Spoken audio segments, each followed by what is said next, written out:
Hello everybody, and welcome to some Pokemon XD Gale of Darkness. Today we are going to,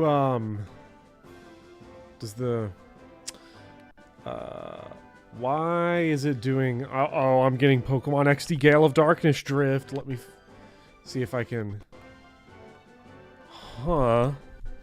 that is weird. I'm pressing up on the control stick, and then it just shoots down. Uh-oh.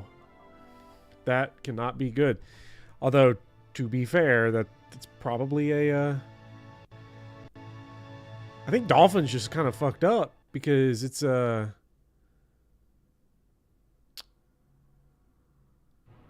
aspect ratio is also, like, messed up here. Let me just quickly reset this thing.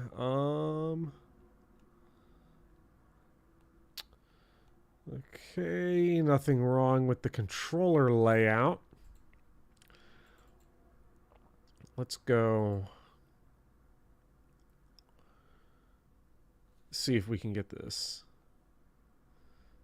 bad boy to work. Here, I don't know what's up with the aspect ratio. Let's see if we can.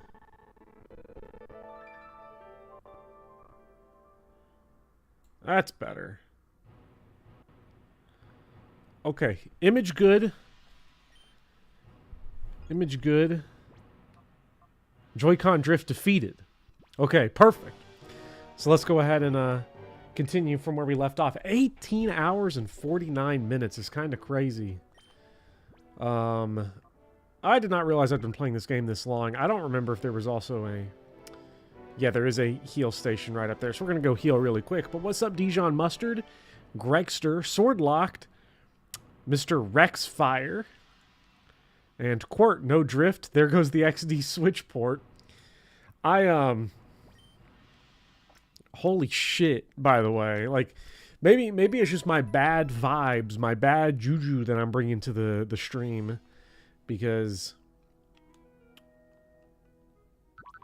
today has been quite the journey.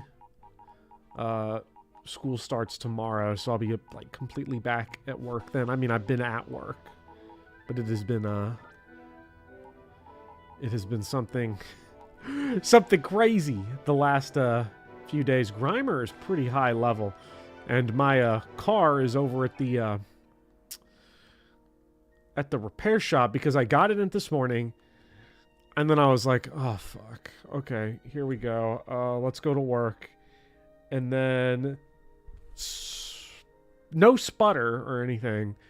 Like, it works. Then I'm, like, turning the wheel. And I'm like, oh, God. And I had to, like, pull the wheel like I'm pulling weights. Like... like, really force that thing to work. And, oh...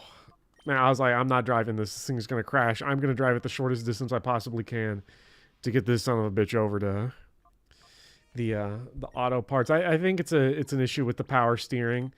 And then they're like, oh, it might also be the heat shield. And it's like, what do you mean it might also be the heat shield?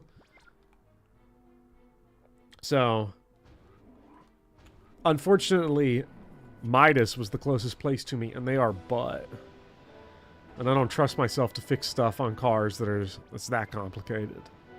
So, it could be belt, could be power steering. You know, power steering skill issue. Yeah. So that just blasted a hole of my whole day. So, I've been very annoyed. And if there's one thing that I know always takes the mind off the annoyance, it is... Pokemon XD Gale of Darkness. If this were Colosseum, I'd probably actually get more pissed off.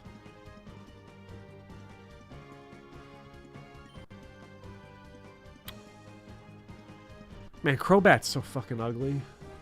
Oh my god. They really did go, like, above and beyond with that design. Let's get Bollyval out.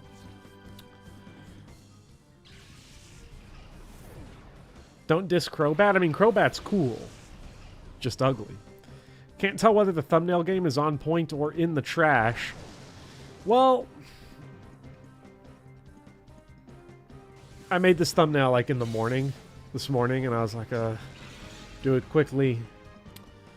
So, I don't know. It's interesting. This was a series where I was like, what am I going to do for the thumbnails? I don't know what I'm going to do for them, and it sort of worked itself out. You love Colosseum because it hurts. I don't love Colosseum because it hurts. I love it because it feels good. About to kill Morty in Stadium Dose. Well, Morty is pretty cool. Why did I attack the Crobat? Should have attacked the Viper. But I think this will all maybe work out. Hold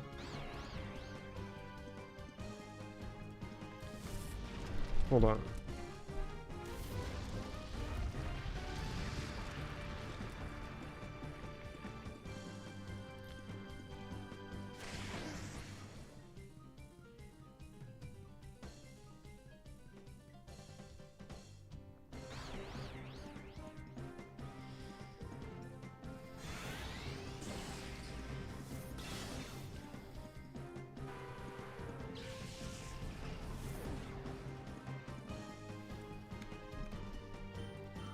Okay. Big Poppy has been dished. He has been effectively dished here. We missed out on the Mirror B Yowie thumbnails. Did we really? I don't know. Maybe we did miss out. Maybe we, I don't know who we would have Yowied him up with. Chimecho is like all psychic type, so I need to remember that. I should just blast him with the old bite. Perp 6? Oh god. Perp 6. We do not stand Perp 6 in this house. There will be no Perp 6 content in my video game stream series. It's not happening. Yowie him up with his sidekicks. With Ludicolo. Oh man. Okay, see, Quirt, you're thinking on something that goes kind of far beyond my pay grade. You've only caught bits and pieces. Why is volleyball not evolving? Because I like I like Sfeel a whole lot, so you know, I'm just gonna leave him as Sfeel for as long as we can justify it. I don't know how long that's actually gonna be. I feel like his damage output's just not good right now. At least not for Earthquake. Oh shit. I should also be paying attention maybe to his like HP. This is like a generic trainer who's like breaking out the whoop stick on me because I'm not paying attention.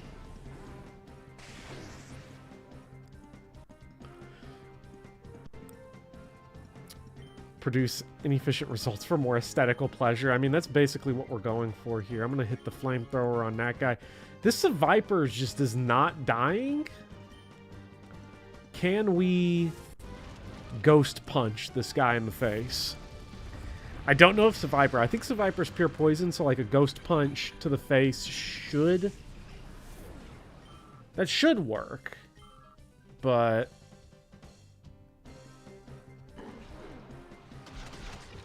uh-oh. Okay, we lived. I think it's 38 too, so we're really close to Grimace becoming just more of himself. Oh yeah. In your process of locating your Vaporeon card, just make sure it's not first edition or something. Oh no. Vaporeon is a yeah, no, get rid of that Odor Sleuth. We're not fighting Justy, I don't think, anymore. But Vaporeon's one of those topics that we're not going to talk about it.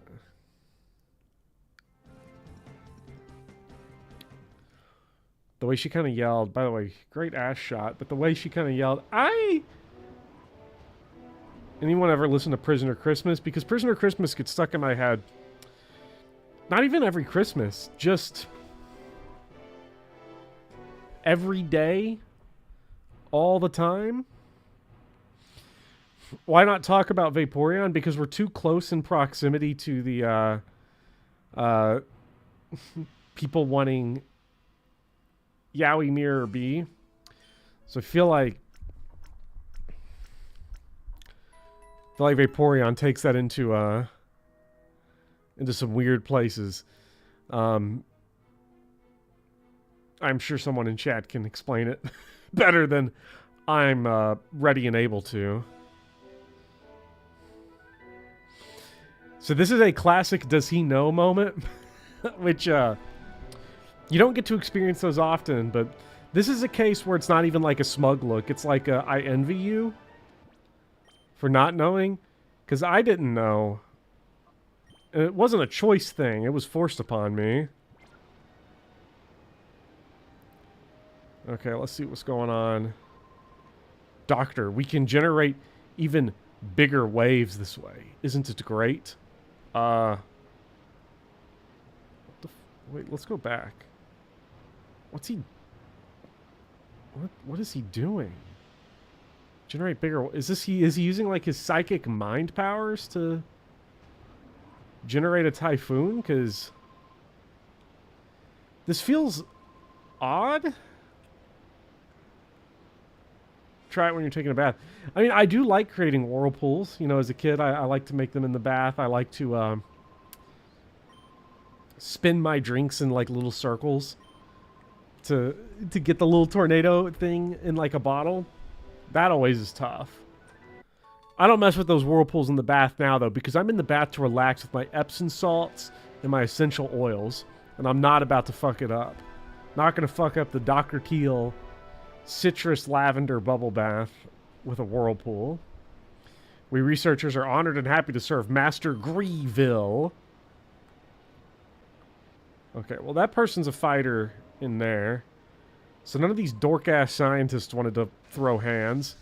So we gotta go back to Litnar to get our violence action. And your rubber ducky. Used to think you could waterbend. I mean, what stopped you? I feel like waterbending is I don't think it's entirely outside of the question, you know. Let's get old Spock in here. See what he can do. Get a little earthquake synergy going. Getting Liddy on the Gnar? I don't know what that means, Gale, but we're going to do it. Electrode began charging power. We are majority made up of water. So what you're saying is that you can waterbend if you just want to throw up. I forgot that Ghost was super effective on Psychic. Earthquake to just hit that guy. That's what I'm talking about. This was such a bad call, man.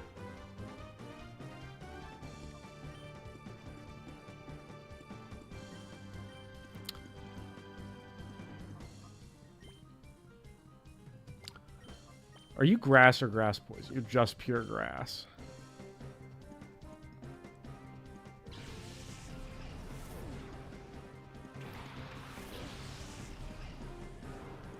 Spitting is waterbending. This is true. I feel like I've been waterbending a whole lot recently in my mouth. Okay, before this gets too weird. Because, like, I don't know. It's just like... Is feel really the slowest? I guess this is what we get for not evolving. It's the 1 week anniversary of no tooth in my face. So, like, I think it was the first time I've streamed this game with no tooth. It's the first time I've streamed no tooth, no matter what, and like. It just feels weird. Everything acts up. Your saliva glands act up. Your tongue acts up. GameCube gets fucking killed. Toothless stream. Let's go. I should have done it the day of. When I was like still on the Novocaine. Or, it's going on. This is Professor Bopper here. We're going to be playing some Pokemon Sekiro Darkness today. That was honestly, that stream might have been tough. God damn it. Sfeel is slow, but on the bright side, he 3-shots electric types with Earthquake. Yeah, I'm starting to think maybe this whole thing is not worth it. I think what we'll do is we'll smack Aurora Beam on Mischievous, and I'll quick attack the Electrode. Should have started your FE9 run that day, everyone dead. Then we wouldn't have much of a run, but it would have been pretty cool to see me in Chapter 1 be like, I'm shot up on Novocaine and painkillers and antibiotics. Let's just see what happens if I put... We're going to move Ike to E3, and we're going to see what happens. Just immediately clapped.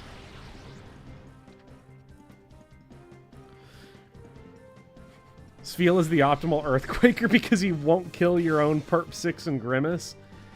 Watch those be like... Well, probably not Grimace. Watch Perp 6 be the one guy that gets clapped. Maybe we should test it and see. What is Claydol, by the way? Is he like pure Psychic? Is he like Psychic Rock or... Psychic? He's something or other. Ground Psychic. Ooh. Don't remember if Ice Steel's super effective on ground. Let me check. Let me make sure I've got my thing up. Ground. Our attacking type Ice. Oh, it fucking obliterates ground like two whole tiles worth. 2 whole times. 2 whole whatchamacallits. I don't know. Bite is mental damage. I guess because it psychs you out more. Because like if somebody bit you, if you've ever been bitten by a person, an animal, it's different. That does physical damage. But the human bite is not... The human's not going to be able to kill you with just biting. Most normal encounters. Like if you're in a fight, that's not really the point. The point is to freak you the fuck out. And usually it works.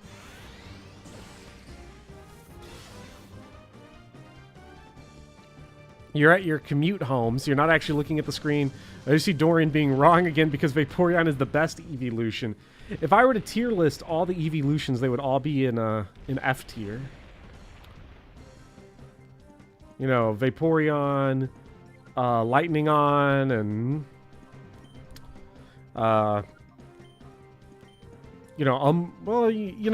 Fairy-on and Leafeon and all them. I don't have good mouthfeel when I name them. When I say their names out loud, I don't have good... I don't know. It just doesn't... Not a fan. Let's see. Okay, we got a good little... Oh, shit! Kangaskhan. I love... Bruh. There ain't no way that this game has got an easier accessible Kangaskhan than Gen 1 or its remake. That's crazy. Okay, we gotta fuck this guy up. We gotta catch him. I love Kangaskhan. He's so cool. He's so tough. First thing we gotta do, though, is we gotta...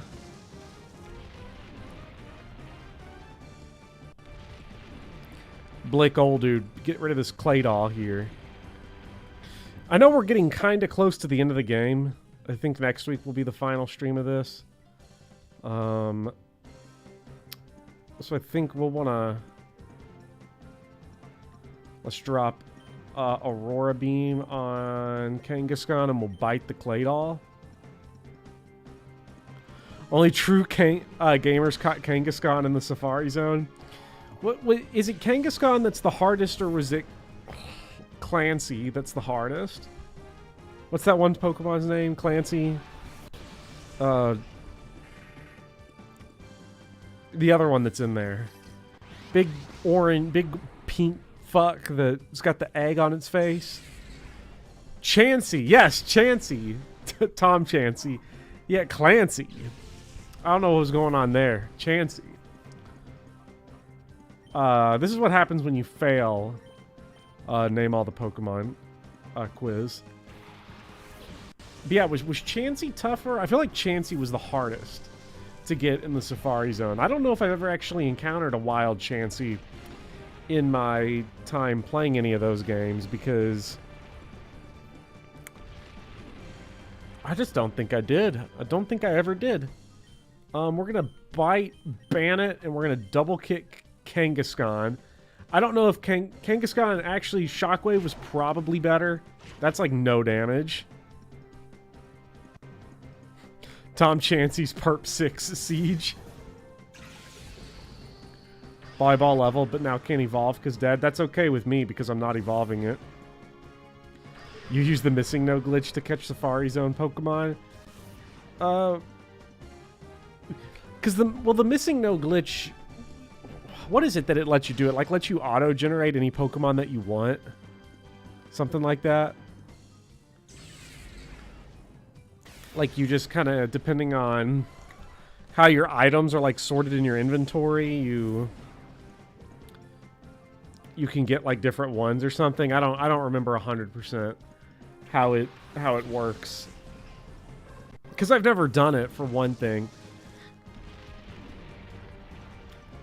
You know, because Gen 1 is... It gives infinite of the item in some slot in your inventory. So you could like have infinite rare candies then and like just blitz everyone to level 100 and then you're good to go. Maybe not a bad idea. We'll hit Kangaskhan here with Psychic. Well, he's going to kill someone first. Oh, okay. Maybe not, maybe not. Okay, I think the rest of this turn's good then, because Bite will knock out Bant, and then Psychic might take care of this. It's interesting. I feel like this game has got a little bit of Shadow Pokemon overload. Like for some reason in Colosseum, I felt compelled to catch all of them. It really felt like an event when you had a Shadow Pokemon come out. In this game now, it's like, here's 2, here's 3, every single battle. I wouldn't be surprised if we ended up having a fight where every Pokemon was a Shadow Pokemon at the rate things are going.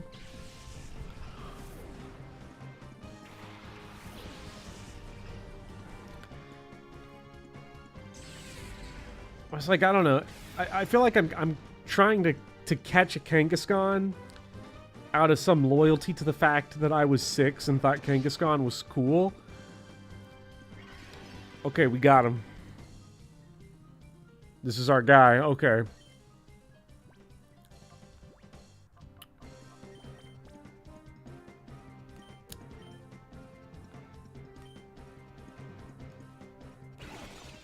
Probably should have done Acid Armor. I don't know if any of those actually affect Shadow Pokemon.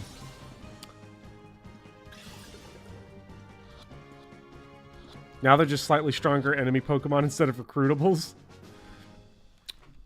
The catch rates do seem to be a lot better. I remember, if this was Pokemon Colosseum, that Kangaskhan would have taken about 10 duped balls to catch.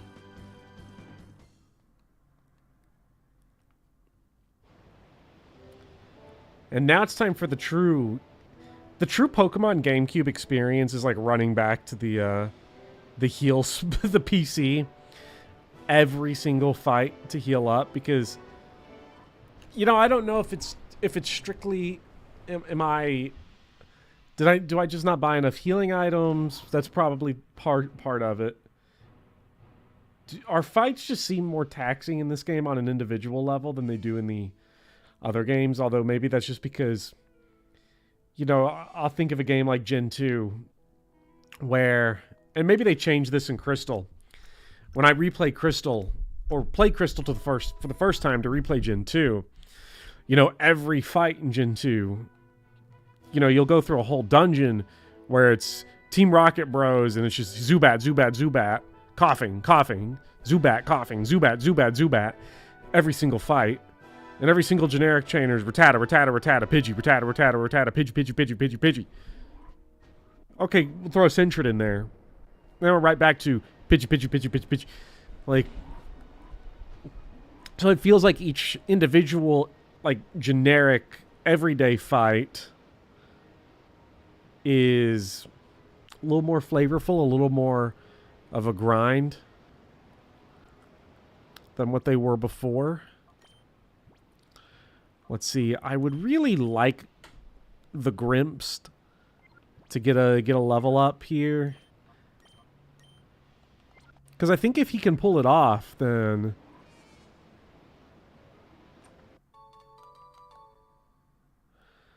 He does evolve, so we just got to get him to 38 and not get him killed. Ooh, Mirror Beam Nemesis moment. Spearow for flavor, too. Sometimes there were Spearows. I don't remember any in Gen 2, necessarily. I don't remember a whole lot of Gen 2. To keep it real. 38 is the Muck Evo? Yeah, 38 is Muck. 38 is when Muck becomes Fuck, and we win. Alright, Egan, what do you want?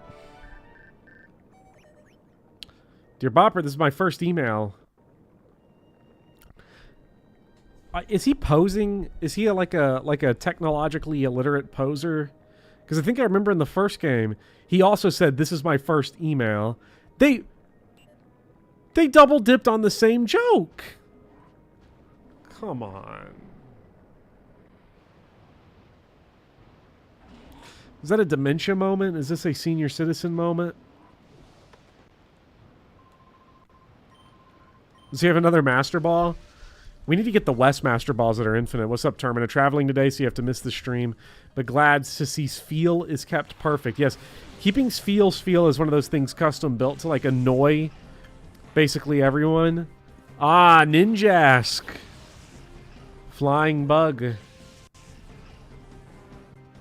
Bug is great because Bug is weak to...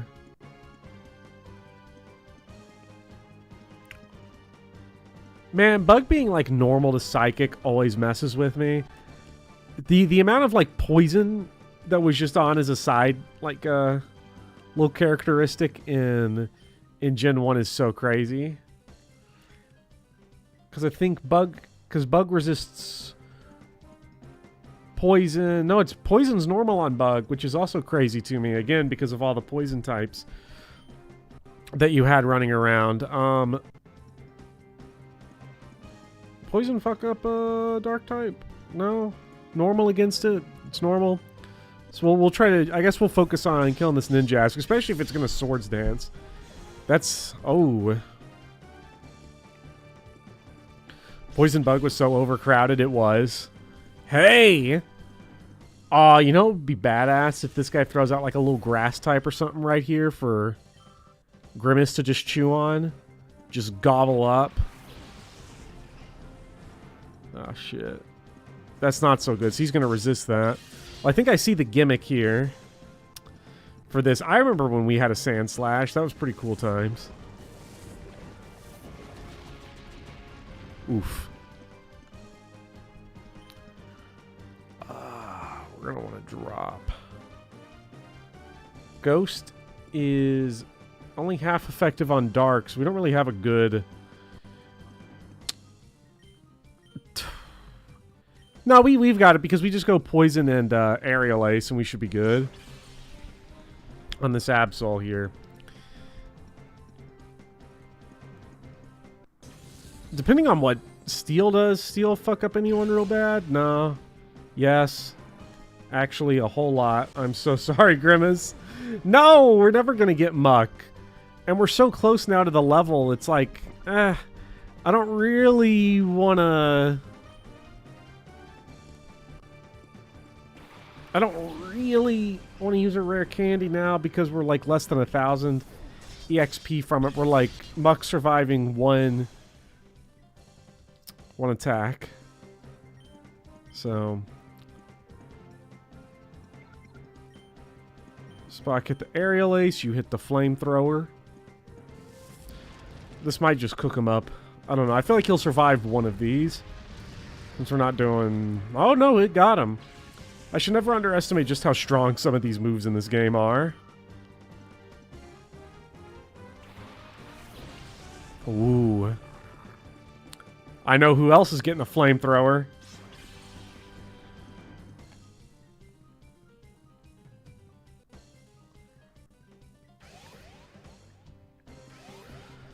Safeguard. Is Safeguard like, that's like Reflect or something, ain't it? Like reflect and light screen all at once, or maybe it protects from status moves like changing stats. I think that might be what it is, changing stats. Safeguards against status. Oh, it's like paralyze and sleep and, you know, freeze. I always hate it when I get frozen in these games.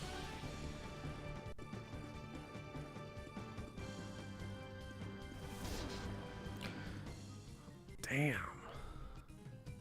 That's just fucked up that it did that much damage. We'll drop a little psychic on you, a little flamethrower. I'll tell you, Natu and Xatu or whatever, they are not as fast as I would expect them to be. Like, when I look at them, they don't look fast. They look slow and lumbering, very statutory. Not statutory, that's very much the wrong word. Statue-like. You know, they stand there, they're contained within themselves, they're very reserved Pokemon, but I just feel like they... Like, that's what I'm saying, he's statuesque.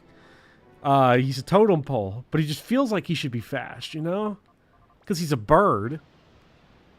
Something about a slow bird messes with my brain a little bit. I'm like, if I use Psychic, I get that he's going to be slow, but if I use Aerial Ace, I feel like you should be, like, a little faster. Like, not, like, super priority, but, like plus 5 speed to your base stat, you know? I'm trying to think of a slow bird. How many slow birds are there? There's chickens. But a chicken couldn't really use Aerial Ace, I don't think. Penguins are probably pretty slow. You know, unless they go sliding. Turkeys aren't that fast. Kiwi's real tiny. Chickens are kind of quick, yeah, but like I could beat a chicken in a fight. Like if you had me in there with a chicken, like I'm gonna win against the chicken. You know, but I'm not gonna win against like say, you know, a Xatu. Because he's gonna use Psychic on you and he's gonna brain crush you. And then all of a sudden, it's not okay. Chickens are modern dinosaurs. Well, aren't all birds? Are there only some birds? Aren't all birds descendant of theropods? Or is it... Well, it had to be all of them, right? Like, it wouldn't just be some.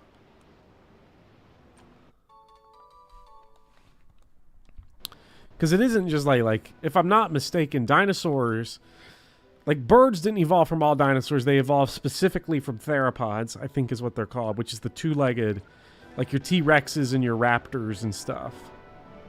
It was probably the raptors that they came from, I'd guess, because T-Rex, I don't know, that guy just seems too big. I can see where some birds come from T-Rex. But, you know, a T-Rex is a big... Look, if you go to Chicago and you go in that, it's too hot to approach. You go into the Field Museum and you look at that T-Rex they got in there, Sue. Oh, buddy. That shit is fucked up that animal just used to be allowed, you know, to walk around. Although I guess who was going to stop it, you know? I wouldn't have been the one to try to stop it. Forget that. I'll end up like you end up like the lawyer in Jurassic Park, just having all kinds of a bad day. That was definitely nightmare. Big time nightmare fuel as a kid. Jurassic Park, just all of them. Like, you know, I feel like dinosaurs just had to get nerfed. They really did. You know, because I think of like ways, like eaten by a T-Rex. Okay. Is probably not the worst way to go. Being eaten by a T-Rex is probably preferable to being eaten by any animal that lives today. You know, a lion, a tiger, bear, shark. You know, if I had to take a guess, I'm not doing the field test. Not doing the Scoville. Because like with a T-Rex, shark would be horrifying. Shark would be the worst. The thing I'm thinking with the T-Rex is like T-Rex, you know, it's one and done. It's like getting a shot. It's like you're just instantly dead. Like you just get crushed to death. You know, because the T-Rex, like the teeth of a T-Rex they crush. They don't like slice like shark teeth. So lions and tigers know how to snap necks for fast kill, minimal suffering. Maybe, I guess bear would be bad. Hippo would be a tragedy. Like, because if you the guy that got it worse in Jurassic Park was easily the big game guy with the raptor. You know, that's a question. You know, I'd rather go out like the lawyer, but also the big game guy, he was kind of cold. So like, you know, he gets a badass death line. You know, it's iconic. We all know it. Oh, and he isn't like, you know, I mean, that dude's tough. Let's be honest. I wouldn't go out there and do that shit. There ain't no way. Like, I could think of significantly better uses of my time than go be the game warden at a dinosaur resort.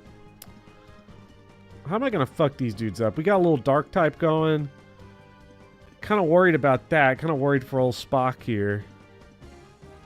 I think we're gonna want to get to Perp 6 a little bit. Dude that died on the shitter by the Rex got done dirty. I mean, not really. I feel like he kind of got what he was asking for, because he committed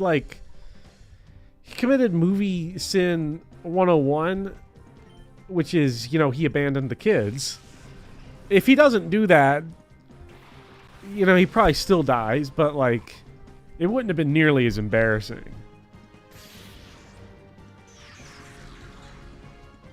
What if they paid you 7 figures though? I mean, the other problem is, like, what am I going to do with 7 figures when I'm living on Dinosaur Island, you know? Making 5 figures in a place where I can, like, go, like, hang out with other people, or, like, you know, go terrorize people at, like, a coffee shop and talk about Persona 5. You know, I can't do that if I'm on Dinosaur Island, you know? I want volleyball to hit the Ninetales. I want you to punch the Houndoom.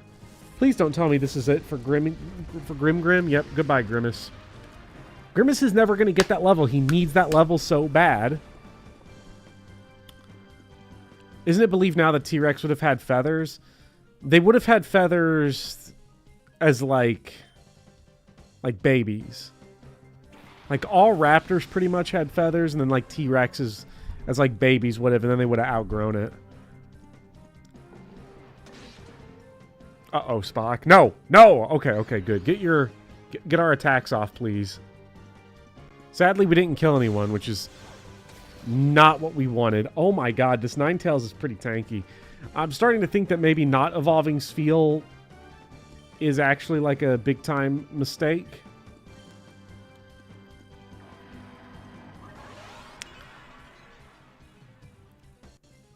Yeah, Becklin, we're talking about dinosaur death tier lists. Like, I would not want to have it. What a way to go out as the first woman death in the series. Was it maybe they got live chatted, because I don't know the context there, but oh, I think the worst death is the babysitter. Oh, because she's like the one that gets killed by, like, the sea monster, right? The Mosasaur. I had, like, I saw that the Jurassic World came out in, like, 2000 adulthood. Like, I was an adult. I was, like, 20 when that shit came out. It's, like, not a good movie. But I saw that death, I was like, damn. Like, I had, like, horrifying visions about it. Like, I'll sit there, even to this day, and sometimes think about that. Like, just muse on this impossible sight, and I'm like, that shit is fucked up. No thank you. Not a fan. We're going to hit this Vileplume with the biggest psychic we have ever seen. The only thing you know about Jurassic Park is the Nokia in dinosaur poop. That would be Jurassic Park 3. Where they dig it out of the Spinosaurus crap, and it's like, this feels like it's in poor taste, but also this is very silly. In Jurassic Park, Newman from Seinfeld got it worst. Yeah, but Newman from Seinfeld had a funny death, though. Like, because Wayne Knight, the actor that played Newman, great scream when he's getting like absolutely slaughtered by that Dilophosaur. And they, like, the Dilophosaur, it's great because they invented like whole new powers for this thing to like fuck people up with. But that whole scene, I quote that scene all the time to this day. Like, even just earlier, I was playing with like Big Poppy. I was like, "Here, stupid. Here, stick, stupid." Or, well, it was with a bottle cap, but you get the idea. Here, bottle cap, stupid.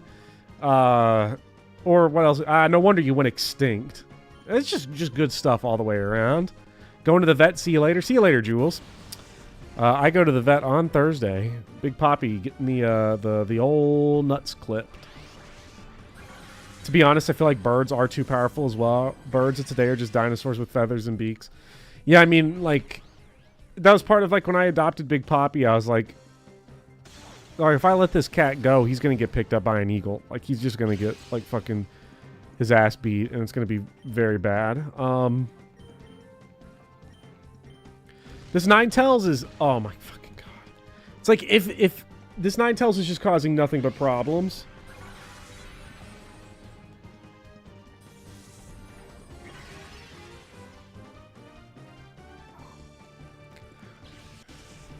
The fact that death is funny is what makes it worse for you. Like, he literally has his face melted off and then gets torn to shreds, and it's played like a wacky, goofy moment.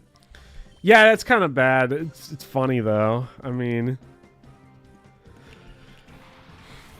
there's a certain point. It's like sort of weird. Like, okay, I'm going to sound like a complete nutcase for just a second.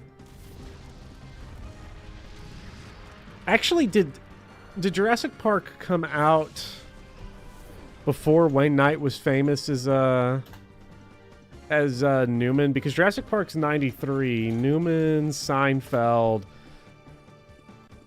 92. He debuted in 92. Okay, so he was like really cooking.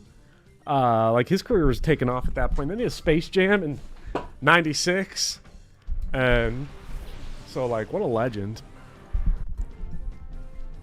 Bird stole your glasses one time. You were like 5. But yes, I'm going to sound like a total psychopath here, just like movie gore and stuff. Sometimes it's just, I find that, like, with stuff like gore, if it's exaggerated enough, it's funny as well as being, like, horrifying. It's sort of like this weird, like, where it's like this kind of almost abstract comedy. It's so extreme, it's so ridiculous at a certain level, and then also horrifying. It's like very Southern Gothic, the reaction I have to like Southern Gothic, where it's like the grotesqueness is both like appealing and revolting all at once. It's funny and revolting all at the same time. Now it depends on how it's being done. So, like, you have something like, and it depends on how blatant it is. Like, if you look at a movie like The Thing, you know, The Thing to me is like, if it's all in the shadows and stuff, it's really scary. But like when the guy's like stomach rips open, like during the Claire scene, and it grows teeth, like that shit's actually kind of funny. But it's also revolting. So, I don't know. He in Jurassic Park reminds me more of a Space Jam role a lot more. Space Jam Newman is something else. Let's well, this dig is gonna kill someone. Let's have Perp 6, because he's probably We'll have him kill the Magmar. I'll try to catch the Magmar, but I'll kill it if necessary. Can't do movie gore for some reason, but you can do video game gore. Which, that is weird, because usually video game gore is, like, a lot worse. Like, Dead Space gore is, like, worse than any movie. Just about any movie. I mean, you can find worse ones. Like Dead or Alive, or, you know, some really revolting, like... Because even, like, Lucio Fulci has a lot of movies that are just not as horrible, you know? Like, you watch Zombie 2, it's like Zombie 2's...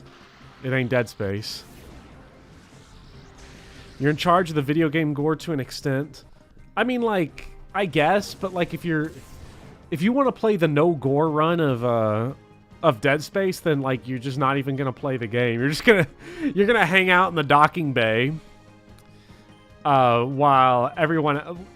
for, like, 8 hours and not do anything, you know? If you love Dead Space... The Dead Space remake is so tough.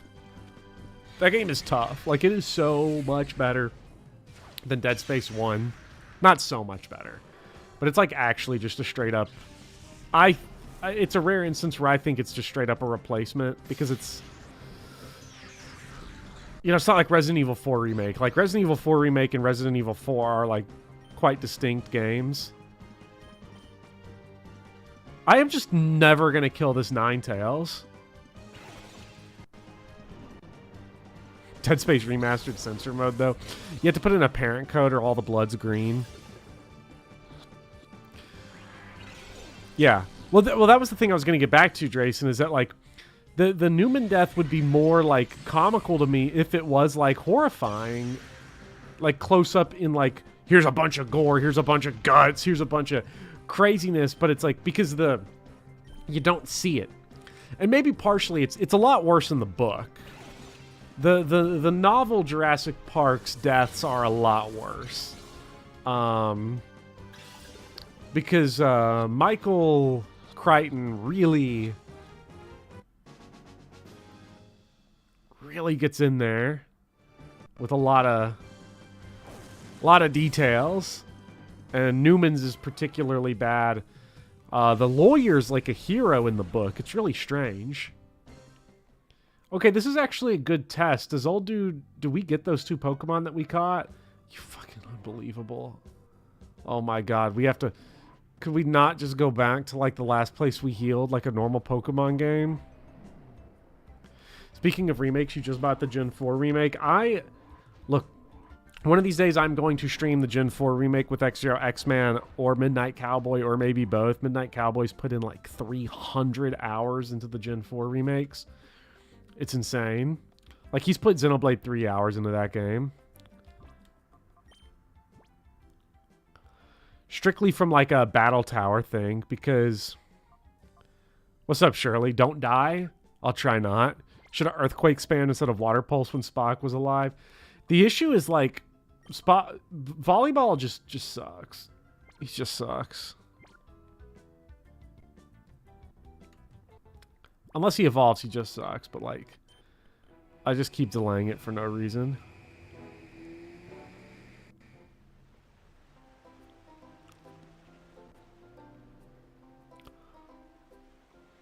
If you were to rewatch a movie series, you'd go Mission Impossible over Jurassic Park. Never seen a single Mission Impossible movie. Not a single one. There's like 8 of them now. I've never seen a Fast and the Furious either. At some point, I'll, like, get through them. Be real, you played Gen 4 remakes, didn't experience any glitches. I don't know. I didn't play them a whole lot. I didn't like the Gen 4 remakes when I tried them. But I really wasn't able to appreciate Pokemon. I was trying to play a completely different game from what it was. I've enjoyed Pokemon more when I've tampered my desire to constantly rotate out party members, like it's Fire Emblem or something, you know, and try to actually team build. I've had more enjoyment. It made Scarlet and Violet a lot more enjoyable to me. It's made Colosseum and XD a lot more enjoyable. Colosseum and XD also kind of do this thing where, like, they sort of Colosseum in particular kind of railroads you into certain parties because you don't have a lot of choice anyway. So I don't... it wasn't on a technical level that I didn't like a whole lot of stuff.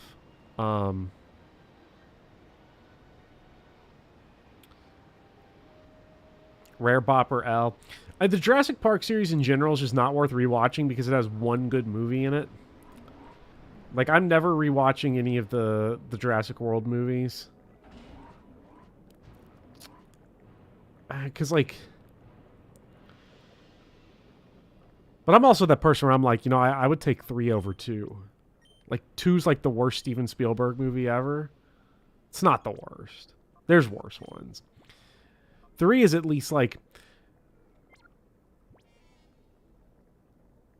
Yeah, I figured the L was for not watching Mission Impossible, but one day I will, one day I'll get to it.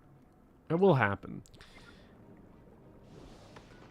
Jurassic Park 3 kind of sucks in this weird way where it's like a monster movie, so that's cool, but it front loads all of its action, which just, I don't know, doesn't seem right. Doesn't feel like you should front load all of your action in a monster movie.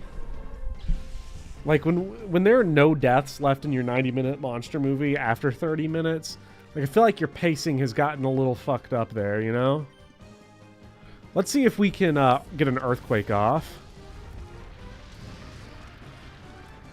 Like, just for Brian De Palma loyalty, I'll end up watching the first movie at some point. Please don't. Oh my god, they spammed him. Oh, that means someone's got to go in and eat an earthquake. Oh my god. Okay.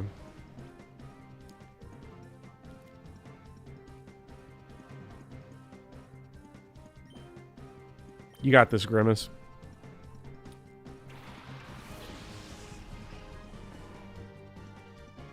GameCube might resist, and then he just dies immediately on the next turn to all these guys.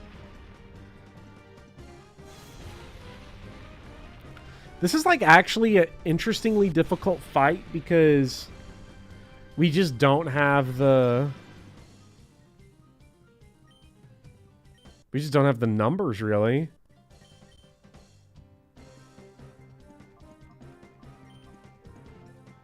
This Ninetales has got to go, though. Like, Dig is such a disaster.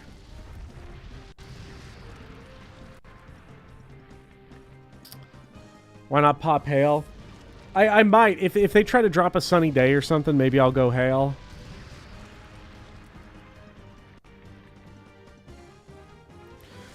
We're going to try to keep Grimace. If Grimace gets this level and then dies and then doesn't evolve, I will just rare candy.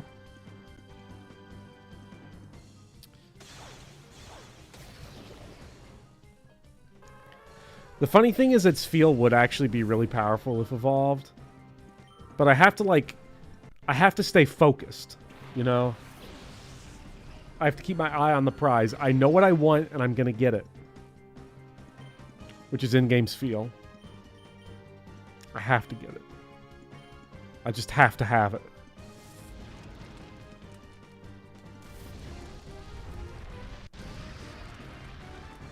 See, it's really funny, like you say, Mission Impossible's a consistent series, except for 2.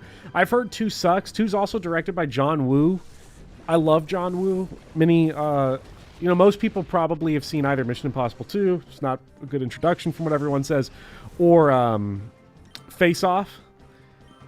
If you want to see some good John Woo, there's a bunch. The Killer, Hard Boiled, Last Hurrah for Chivalry. There's a lot of great... John Woo's made a lot of great movies.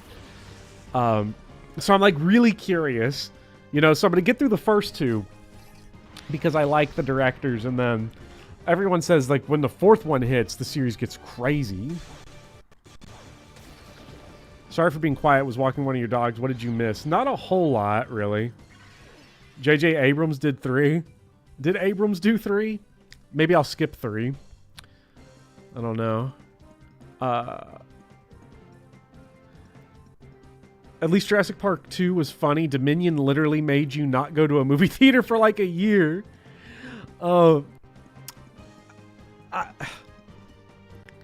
Jurassic World Dominion is one of the worst movies I've ever seen.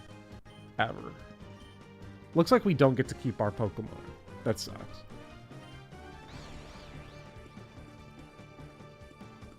Shadow Rave. Oh shit, no, Grimace, wait, no, he was level... Okay, we're gonna eat the rare candy. We're gonna eat the rare candy, it'll be fine. He'll get a whole extra level out of it, it'll be fine.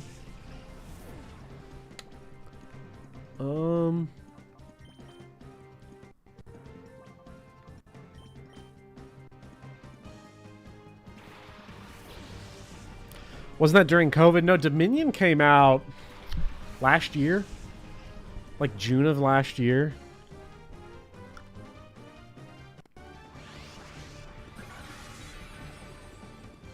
We did not need a critical hit right there. Really did not like that. The frustrating thing is that I guarantee you the Ultra Ball I caught this thing with counted.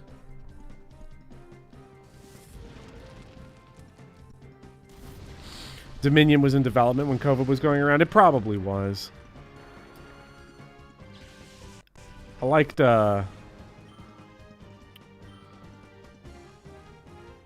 missed opportunity for Game Sphere. Only the most sophisticated gaming experience ever created by humans. Uh-oh, Pinsir. Can Houndoom... Houndoom somehow does not outspeed Magmar, which is kind of crazy. But I'm just going to blast these guys. I have no desire to, like, catch these guys. I already did it once. It should count.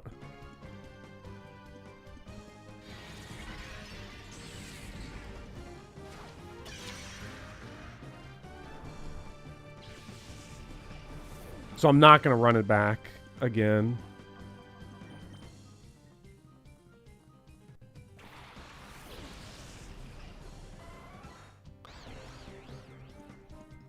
Hell yeah. Okay, maybe I will catch them. Well, Pinsir's probably dead. I'll catch the Magmar again.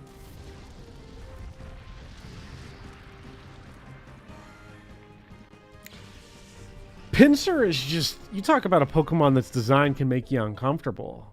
You know, you look at Pinsir and it's like, damn. He's literally just... His face is just teeth. I don't like that. On the upside, more Mirror B fights. We live for Mirror B fights. Let's see if we can get them.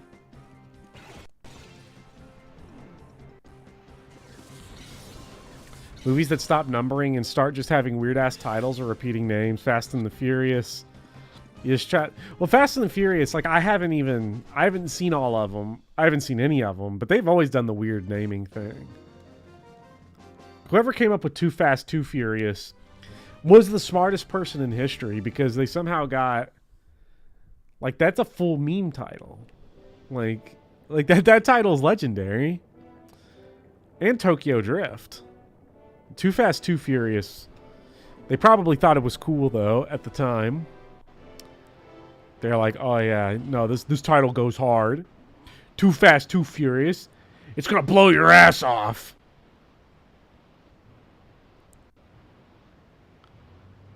Two different movies are... Yeah, that's right. It's like The Fast and the Furious and also Fast and Furious. There's a certain boldness to that. Fast 10. Well, the Fast and the Furious movies kind of always did it, because there was Fast 5. And there was like... They always did it weird. It was like Fast 5 and Furious 6 and The Fate and the Furious. And it's like... I don't know. At a certain point, those movies probably get really bad. But also... I don't know. There's only so many times I can hear someone be like, you know, logic fail. These movies are really terrible because Vin Diesel never stops to get gas. It's like, dog, his name's Diesel. He's made of gas. Like, shut the fuck up. I don't care. We're going to go ahead and eat this rare candy. Let's eat the rare candy now. Now that we have everyone healed.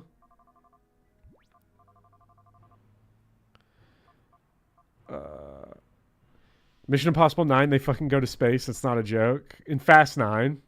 So it's just like a Moonraker.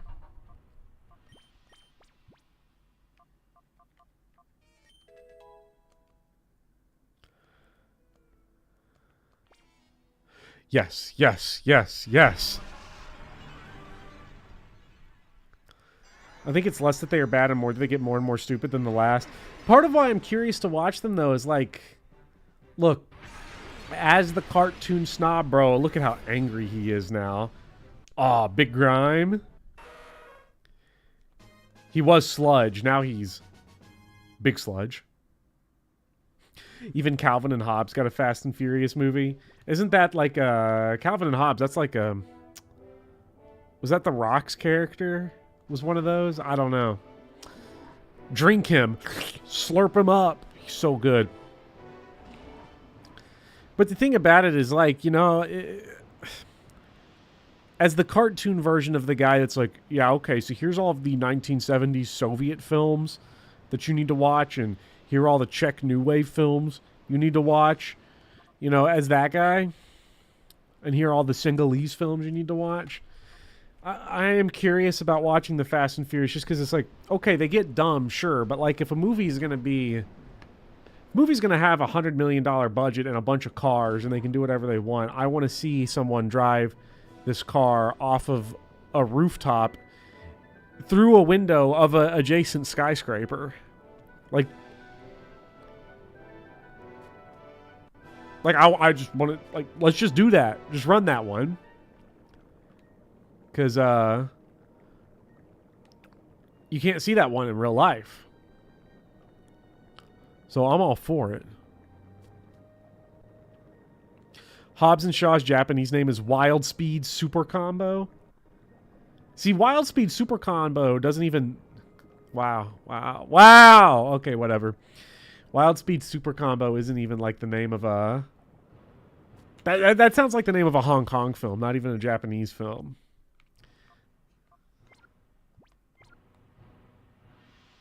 You should watch Mission Impossible because Tom Cruise actually climbed the real Burj Khalifa in real life for the fourth one. Like, I've heard the stunts are incredible. And I'm a stunt whore. Like, I love Jackie Chan, I love Buster Keaton. So I think it would only fit. And like there are tiers to it though. The reason why I've never pursued the Fast and Furious movies really, you know, I don't have anything against them, but like I do know that like, oh, they, you know, The Rock and Vin Diesel and all these guys, they have like, and Jason Statham, they have, you know, is Ice physical or mental, by the way, with Intimidate? You know, they have these clauses in their contracts where they can't be beaten, they can't be made to look bad. So, you know, you know, they're just going to win. I feel like that's pretty disappointing.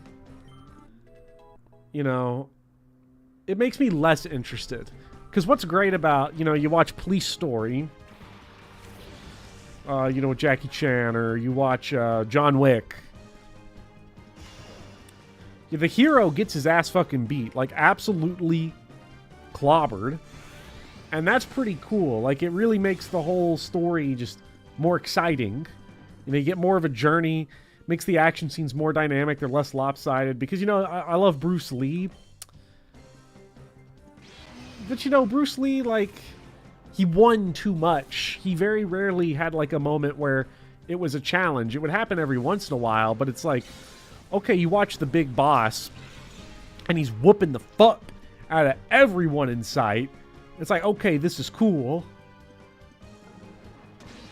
But at a certain point, he got to get cut up a little bit. We got to have a little drama into this.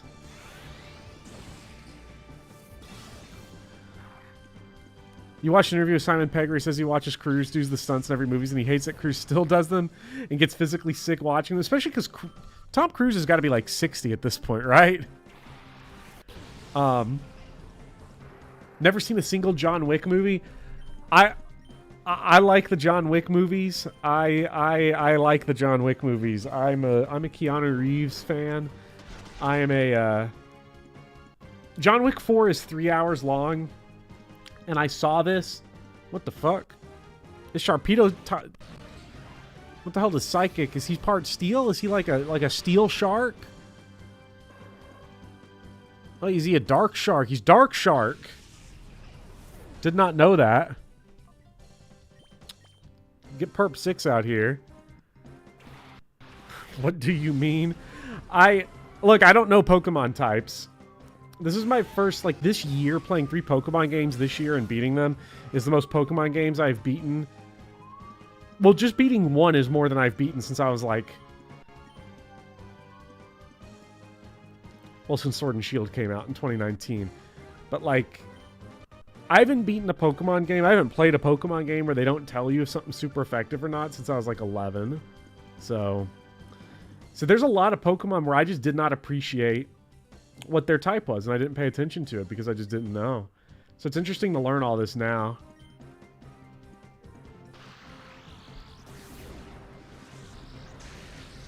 Okay, he done.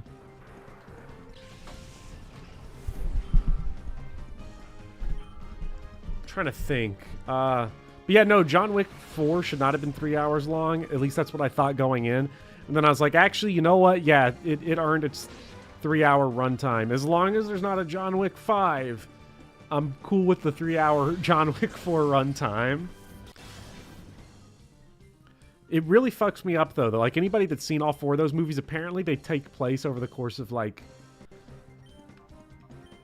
3 weeks or something. Like, it's actually dumb.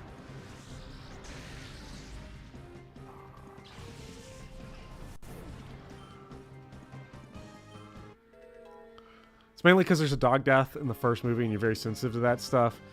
Yeah, well, it's sort of like... I'm sensitive to it too, and a lot of people are. You know, animal deaths in movies can be very rough, you know, even when they're faked. Obviously, they're simulated. Unless you're like watching, I don't know, the Turkish film Dry Summer from 1954, where they actually shoot a dog.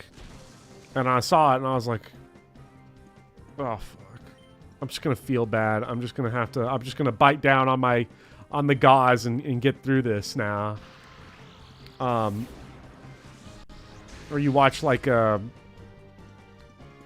Fernando de Leo crime film. And you're like, man, they really did put a cat in a plastic bag, didn't they? And you're like, oh, man. History can be rough. Obviously nowadays, where we as a species in general are better about this sort of thing and we don't actually harm animals.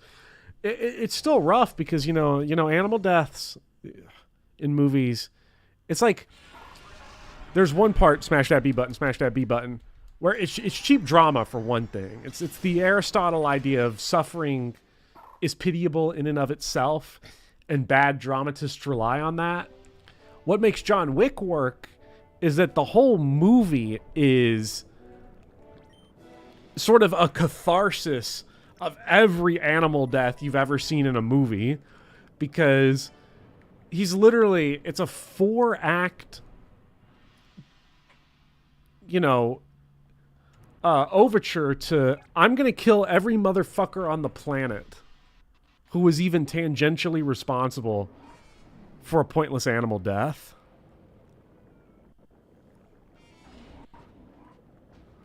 And I get so much, like, satisfaction out of it. Is the dog death, like, graphic explicit in John Wick 1? I haven't seen John Wick 1 in a long time, but it's really not. It's not explicit. And that whole movie is... That movie is 100 minutes of catharsis for that scene anyway. Because there's nothing... I, like, stood up. I was like... I turned full, like... Psych. I stood up in the theater. I was like, God bless America, and saluted the screen when Keanu Reeves at the end of the movie, after he kills the 480th person responsible for this, and then he adopts a pit bull at the very end and he walks off with it. I was like, this is beautiful, man.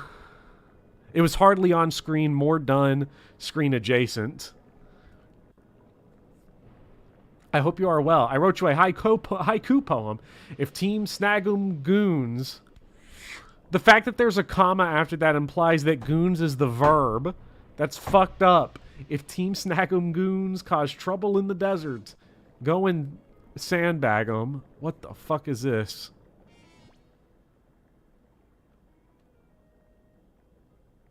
He adopts a pity. The doggo we lost was a pity. Yeah, he does. He does adopt a pit bull, and gosh, the treatment of pit bulls by people as a whole, I don't want to get too dour, but it makes me sick, and I'm thankful to live in an area where, like, I don't have the time to donate to helping that, but like, we do a lot of work here. We as in everyone else that's not me, because I don't have the time for it, but they do a lot of work in this area to rescue, save, rehabilitate, and adopt out pit bulls.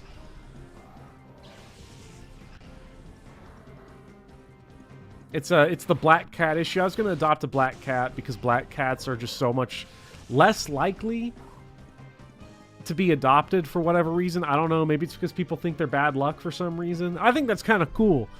You know, each color cat's got its own kind of stereotype, and I think that's fun. I was going to adopt one, but Big Poppy kind of landed right in my feet. There are no bad dogs, only bad owners. This is exactly true. She has a black pitty with visible scars from when she was a bait dog. See, and that's just even though, not to be too sad, I still think, not to focus on the fact that you lost your dog, but the fact that that's still like a very,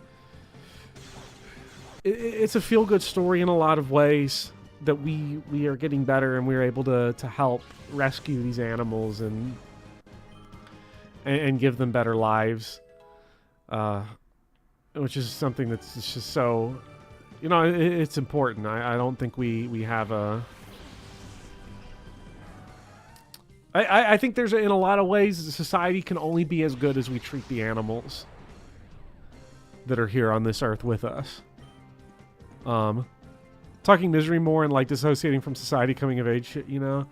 Pit bulls can be dangerous, but so can every dog of all sizes, including small dogs, who in some ways can be worse because a lot of small dogs are poorly socialized. Yeah, and it all comes down to socialization, and it can be hard to care for animals, especially because it's difficult to rehabilitate animals. You have to be trained. And yes, leash your dogs.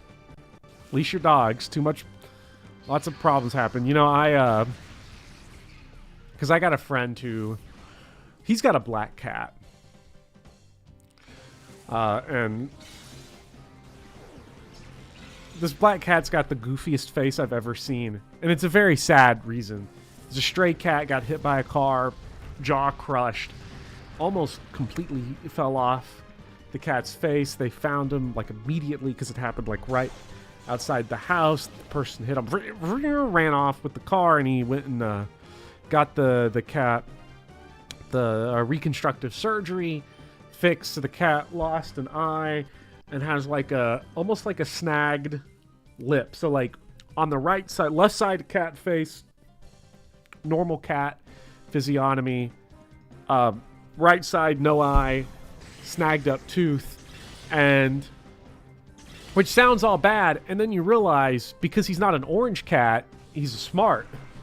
And so he was telling me about how like, oh yeah, like he'll use the tooth that's always jutting out to snag stuff. Like he'll go and steal jewelry, steal gauges, steal all kinds of stuff, and then go hide it. And I'm like, that fucking asshole. Which is one of the funniest things I've ever heard. Like he'll sneak up, and he did it to me when he sneak up and like hook the tooth on something that you don't want him to take, because he's a cat. He's gonna want to take whatever he's not supposed to, and then just run off with it, go hide it, and then he's a black cat. So like even if you flash the light underneath like the couch or something, you don't see anything. Or maybe you'll see the one eye open and you're like, oh my god, there he is. Get the ring. You said Big Poppy is a rescue as well. Yeah, Big Poppy was a rescue. A wish that restores HP. It takes time to work. That's ass. I don't want that crap. Improvise, adapt, overcome, etc., etc. That's a great cat. That's a really great cat. But Big Poppy was a rescue, farm cat, bad situation there all the way around. I heard it and I was like, he's gonna get, I like I said earlier in the stream, he's gonna get picked off by an eagle or something if I don't get, I'm taking him in. And now he's a menace, an absolute total menace. Oh, Slugma? Real Slugma hours? Can we bring Slugma back?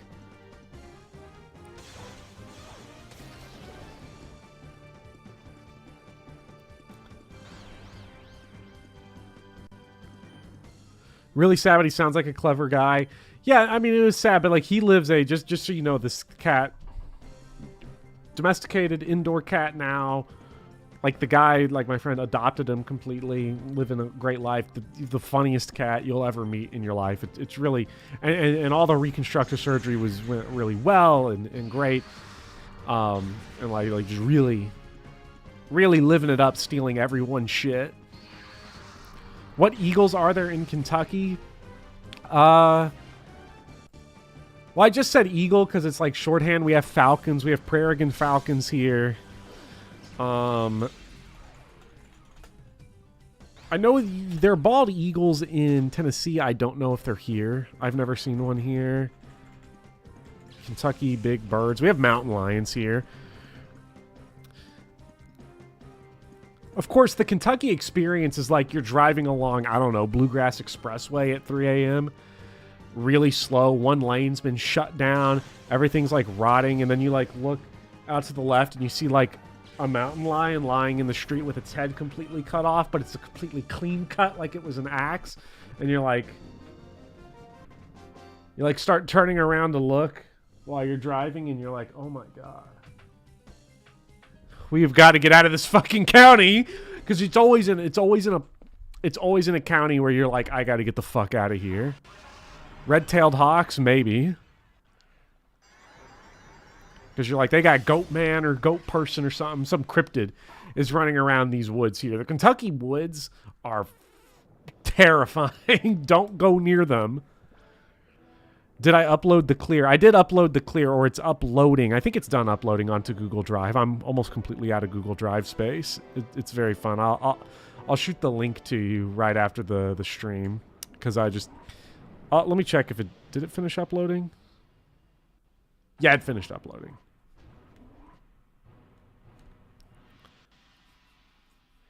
They steal baby cows and have no fears. I mean, if you've ever been next to an eagle, they're huge. Forget Big Poppy. They could just pick up a full cat if they wanted. Isn't there also massive hawks everywhere in Kentucky? Probably. Yeah, there are. The best is like sometimes I'll just be driving. Like I've seen vultures circling. Like you'll look up and you'll see turkey vultures just circling the road and you're like, oh shit. Because there will always be roadkill or something. And I hate seeing roadkill so much. I'm not going to dwell on it. You know, unless it's like clearly some shit out of a horror movie, I'm not going to dwell about it. But like, I've looked up and just seen vultures, turkey vultures circling in the sky, and I'm like, that is ominous. Yeah, you don't like to see it. Because I was just walking down the street once, and like, what I didn't realize is that they were perching vultures, like, near me. Holy shit. Like, you don't understand. Like, if you've never been around a vulture, I, like, turned to the right, didn't know it was there, and I got jump scared. Like, oh my God! That fucker came up to, like, my waist with its big, long, like, fleshless head. I was like, oh my God. Good thing this thing's a scavenger. Yeah, they're huge. Winter backyard saw a hawk that was probably bigger than me once. Kentucky has wild stuff. Kentucky does have crazy stuff. Thank goodness for vultures being the environmental cleanup of the animal kingdom. Yeah, oh, vultures are great. I'm sick of ninetails, though. We got to get rid of this. Mandibuzz creeps me out. I cannot imagine being next to a real vulture. Mandibuzz is the Pokemon, right? Mandibuzz. Oh, yeah, no, and real vultures look way scarier than that. That's still got some cutesy fur on it and stuff. Like, because real vultures, too, it's not just one of them. They're in packs. There'll always be, like, 5 or 6 of them.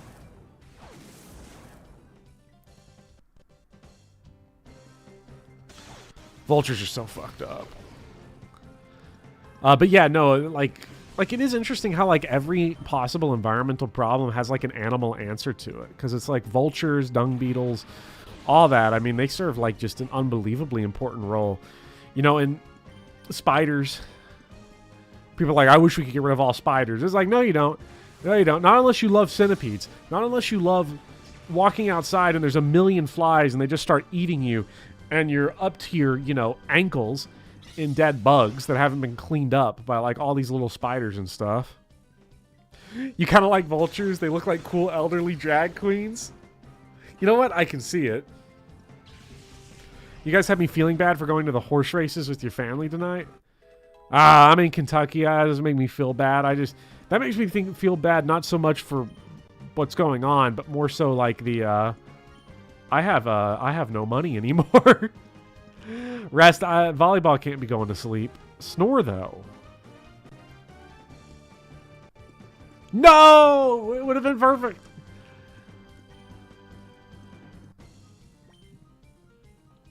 Yeah, but yeah, no, horse racing is like fun, especially nowadays. Especially nowadays. Aren't they like scary smart? What, like vultures? Are vultures aggressive? Will they run up on you like geese? No. No, they're pretty... Vultures is pretty chill.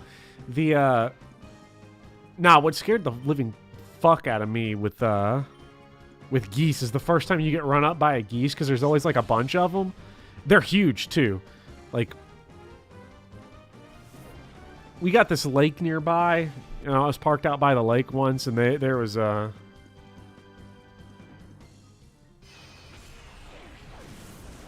vultures will get themselves killed on the pirate reinforcements. And it could also depend on the species of vulture. The turkey vultures here are not aggressive. But there'll be this lake and like the swans. If you've ever been around a swan is as big as a person.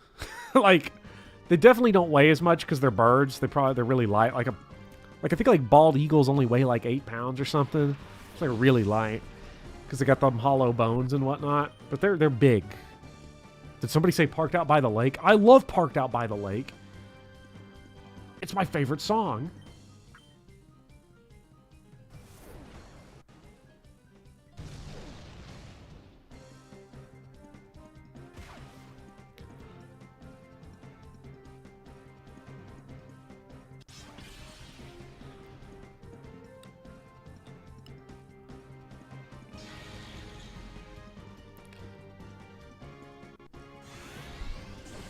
See, this should wipe him. Hell yeah, get this Tropius out of here.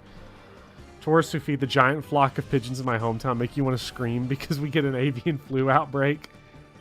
You've been attacked by geese on your campus and tumbled down the hill into your lake on your finals day, rolled up to class escorted by the campus security, muddy soaked, and bandaged arms. That's awful, James. But that's also a story.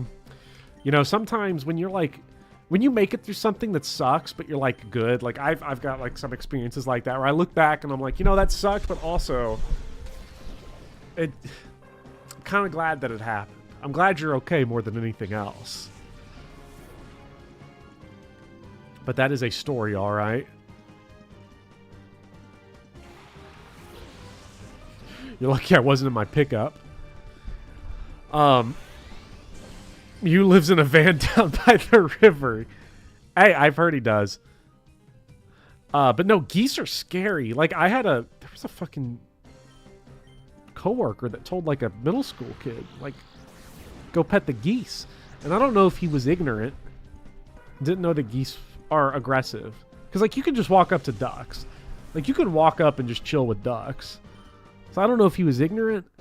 I don't know if he wanted to harm, like, a 6th grader. Now, thankfully, I wasn't there when this incident happened. Thankfully, someone else was there and was like, "Dog, don't go fuck with the geese. They will fuck you up." Some ducks are low-key aggressive.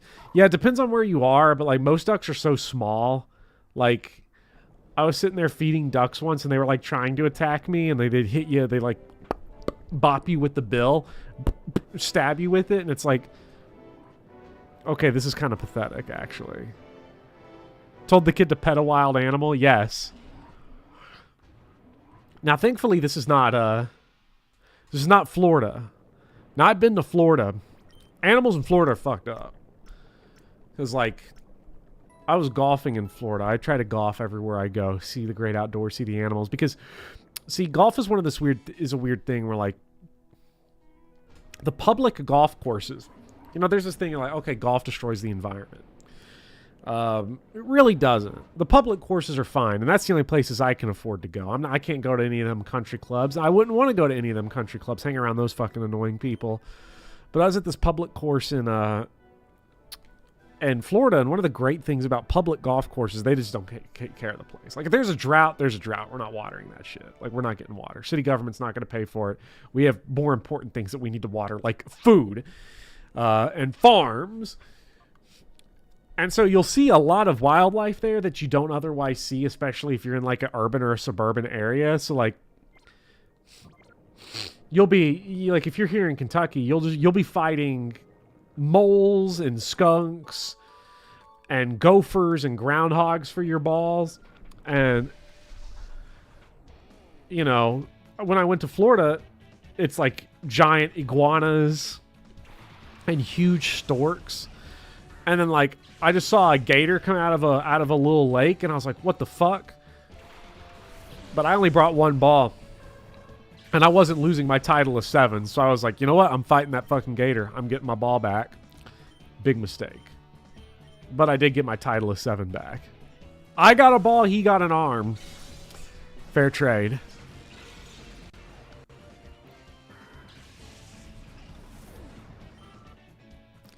Yeah, it's like I got my arm ripped off by an alligator, and then I looked. Tailor-made 6? This isn't my ball, and then I threw it back in the lake. There are lizards just hanging around in Florida. They're like squirrels there. Yeah, you go to like, you go to a university campus in Kentucky, and it's like there's just squirrels everywhere. And they're like completely socialized with people too, so they'll just like run up on you, walk over your feet, beg you for nuts. It's like, just leave me alone, brah. Like, I'm trying to get to class. Or in the case of like, you go out in like some more of the rural campuses. People always make fun of like, oh, I saw someone smoking outside of the hospital. The way I figure it is like, I don't smoke, but like if I'm already dying, I'm not going to also suffer withdrawal at the same time. If they're like, look, dog, smoking killed you. You're dead in 4 months. Regardless, I'd probably just keep smoking. The worst, and cover... I know this is going to make some people squeamish, and it does, is that you'll see like someone come out in rural Kentucky, and they'll have like where they've had the larynx surgery, where they have to talk through the little, like the microphone that hooks up to the neck. And I saw someone just come out of like in a rural town, come out of a hospital, and then they just walk outside and started smoking out of the esophagus hole that had been surgically put in their neck. And I was like, man, goddamn, I love this fucking place. Best place in the land of the freedom, man. Died doing what he loved. Oh, yeah.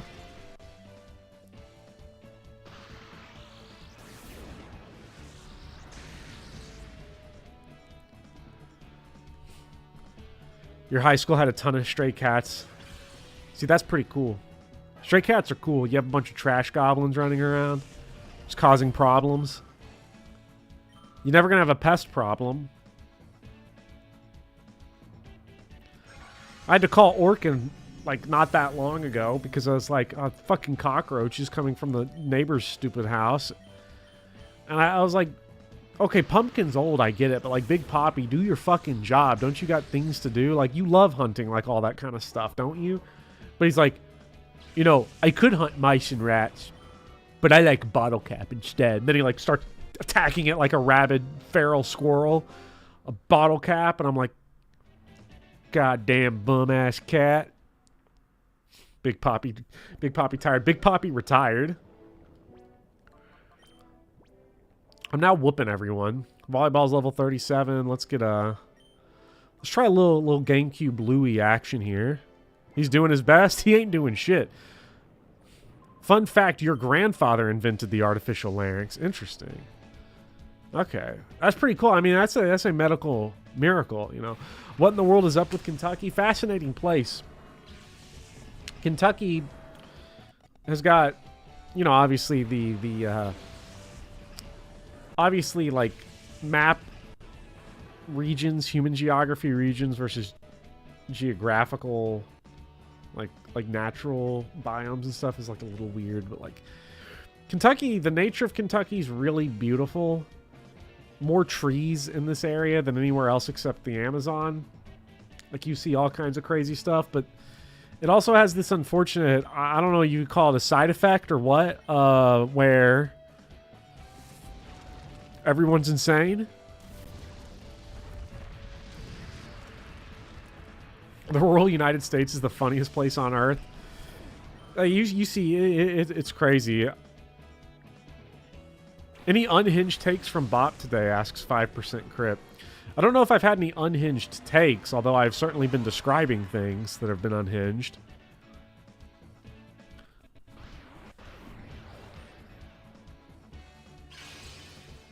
Nature's all about balance, so it kind of makes sense. I mean, there's insane shit all over the place. You just got to be willing to look.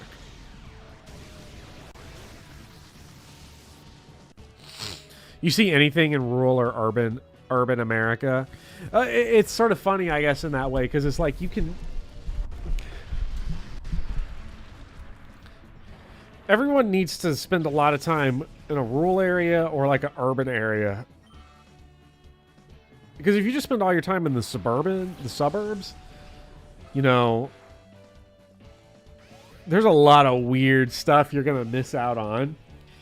Now, the suburbs have their own very unique type of deranged. I don't find it as interesting. Some people do find suburban derangement very interesting. And it is deranged.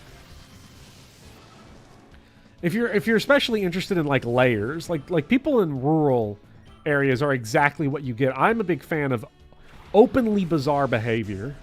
I love openly bizarre behavior. The suburbs, you just don't get that. It's like uncomfortable. It's just straight cringe.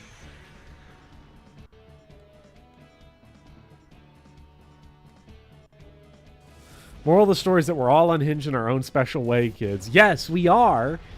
And I think that's just so cool.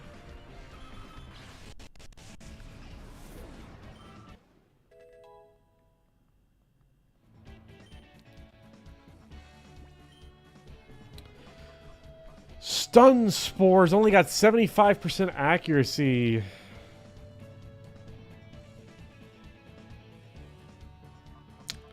Honestly, at this point in the game, not that useful. I'm not catching any new Pokemon. Suburban derangement is great because it's unexpected. For example, I didn't expect two dudes to set fire to the local Walmart, and it was a funny headline. See, you'll see stuff like that sometimes. It's crazy. Didn't we already have Thunder Wave anyway? I don't think we have Thunder Wave.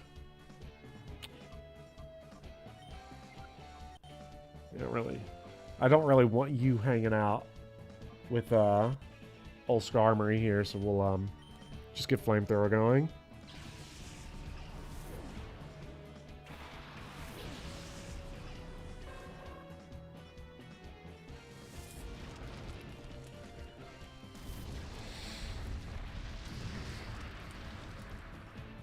Because I was out in a rural area kind of recently, and sit out in a rural area at night, you know, when it's dark, and listen. Listen to the world around you. Because for one, if you walk around just a little bit, you're probably going to find an old pond or something, like one of those artificial koi ponds that's been completely abandoned, probably a dead body in it, nothing but firewood.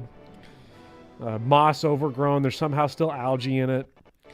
But just listen. You're going to hear fucking forest cult chanting. You're going to hear, you know, like you'll have like rednecks arguing on one end. Off to your left. From the woods, you're going to hear disturbing chanting. And it's interesting. That's just a horror movie waiting to happen. I didn't say go out into the woods. Flip over rocks. Just kick rocks.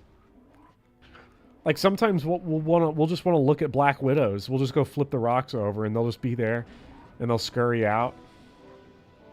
And that's pretty cool. Black Widow's kind of like a legendary... Black Widow's like a legendary Pokemon of spiders, you know?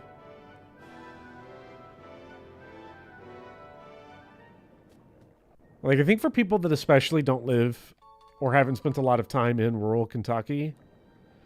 I don't know where else you can really find Black Widows. I'm sure you can get them down in Tennessee and stuff.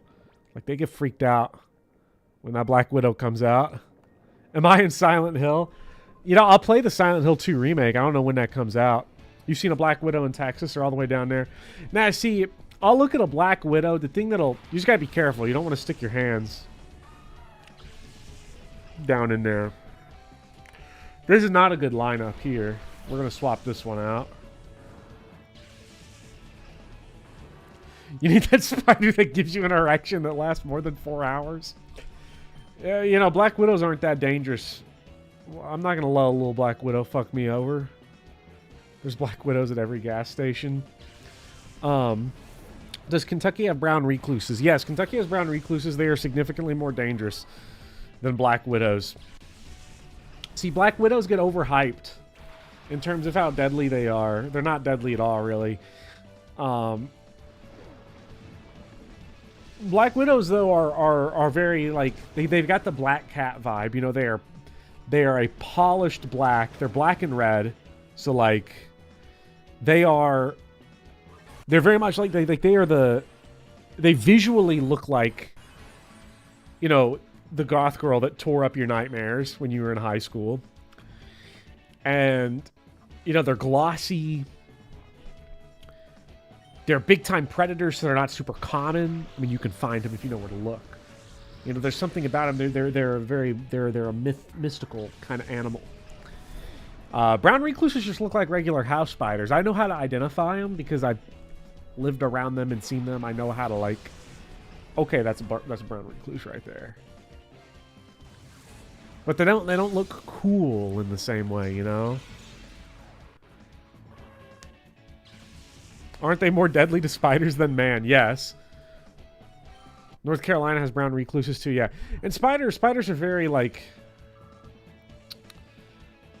I was looking at a spider. I went outside recently, and I was, like, just looking at the compost heap. And there was a spider just kind of, like, making a web. And I was like, that's an inconvenient location, but I'm not going to touch it. I'm just going to let this guy cook. Because I was, like, watching him make this web, and I was like, damn, how do they know to just do this? Like, and he was going to town too. He was working it over. Texas is just scorpion hell. I wouldn't fuck with a scorpion. I have no experience with scorpions. I wouldn't go near one. The goth girl from my nightmare. Where are you? And I'm so sorry. Hold on, let me check the levels on that. I don't know if it was loud enough. Where are you? That's not loud enough. And I'm so sorry. Let me edge that volume up a little bit more. Where are you? And I'm so sorry. Yeah, that's more like it.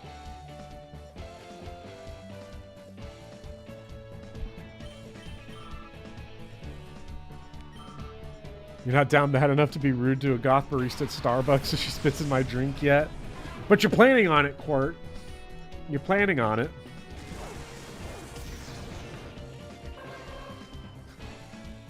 I've always wanted to do like a...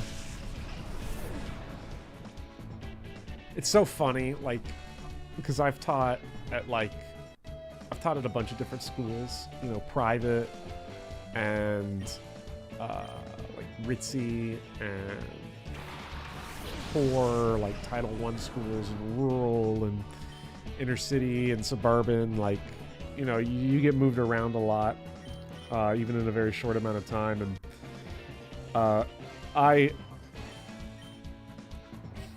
I've always wanted to do a reality show where, like, you take the kids that act like they're super tough in, like, a suburban or kind of ritzy school, and you do, like, you film 1 week in the rural school or 1 week in the inner city school. 'Cause they'll come back. Because, like nothing gets me more than, like, seeing, like, suburban kids be like, oh, yeah, man, I'm so tough. Like, so tough. I riz up. I get motion. I'm so tough. I can beat anybody in a fight. I'm like, oh, man, I want to send you to, like, this, and this school. Because you're going to come back and be like, Mr. Bopper, some dweeb from AP Chemistry just gave me a swirly. Like, it's crazy. Like, it's so different. Like, depending on where you go. The rural schools are fucked up. They're so fucked up. Damn, Zatu always be dying. I'm not managing Zatu particularly well. The most common scorpions aren't life-threatening. Scorpions, here's the thing about scorpions. Like, just on a visual level, aesthetic level, they're fucked up. You know, the stinger and the pinchers is like a crazy combo. For just no reason, too.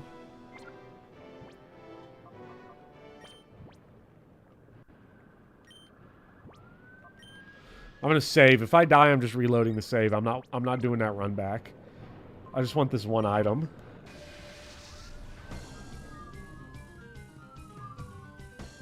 That'd be a funny series. I think so.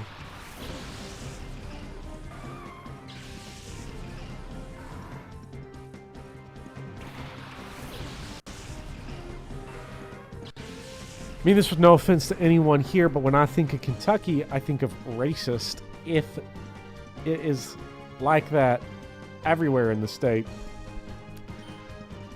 Well, first of all, damn, this guy's got 6 Pokemon. That is unfortunate. But also, like, that... I mean, the unfortunate truth is that, like, that's everywhere. Not just in Kentucky. Like, that's everywhere. And it's going to depend a lot on where you are in a given part of the state. And, like, there are places where I'd be like, you just drive right through it.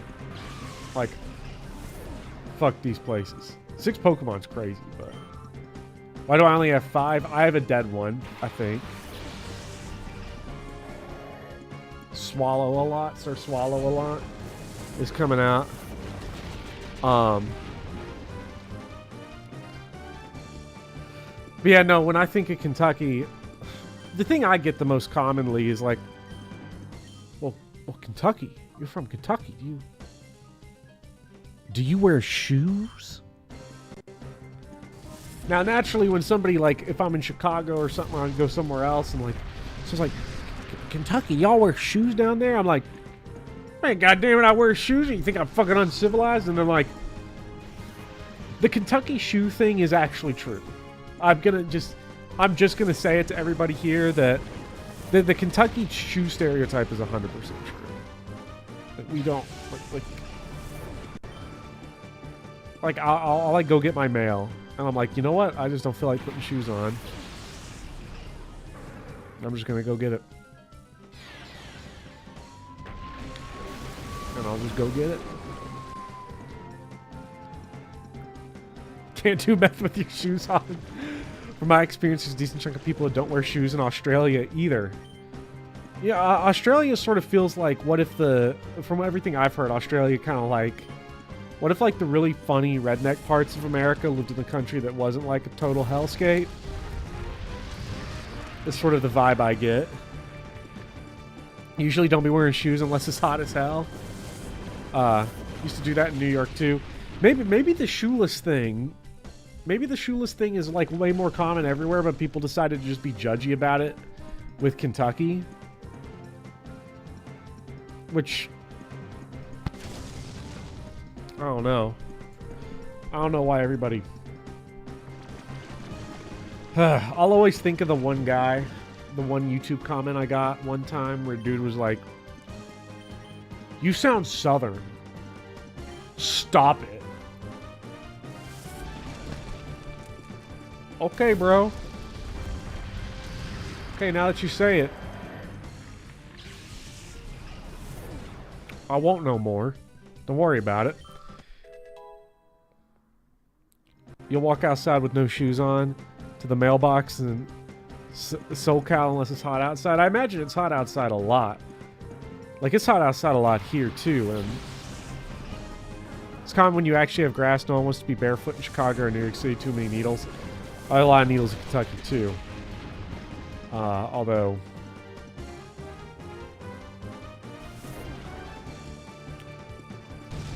I haven't had any unfortunate accidents with it.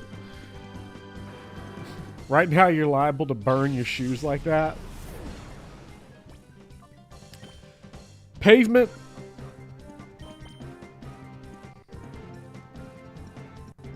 With those shoes on is crazy. I don't like to do that. You know, Kentucky is further up north. How hot does it usually get? Over the summer, we were getting up to 100, 101. On the very worst days. Otherwise, we would do 90. 90, but high humidity. Because we're very deciduous. So, it's very sticky in Kentucky sometimes. Please wear shoes when you go outside. Ringworm is a thing. Holy shit, it's gross. I'm going to stick to the Kentucky roots on this one. Rowlett home state confirmed. Rowlett. I got to look up a picture of Rowlett. Here. What do we got? Oh, Rowlett is from Rowlett, Texas, I guess. Okay. Little bow tie fish grass guy.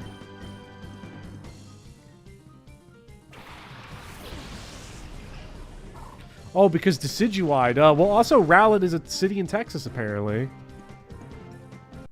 What's up, Zashato? You'd feel gross if you don't wear shoes outside? See, it must be a cultural thing, then.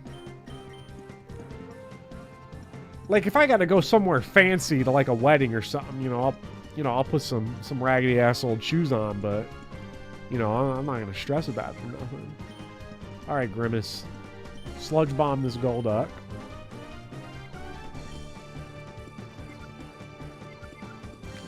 No, we want you to hit the Relicanth. Because I think Golduck is like he's gonna hit us no matter what.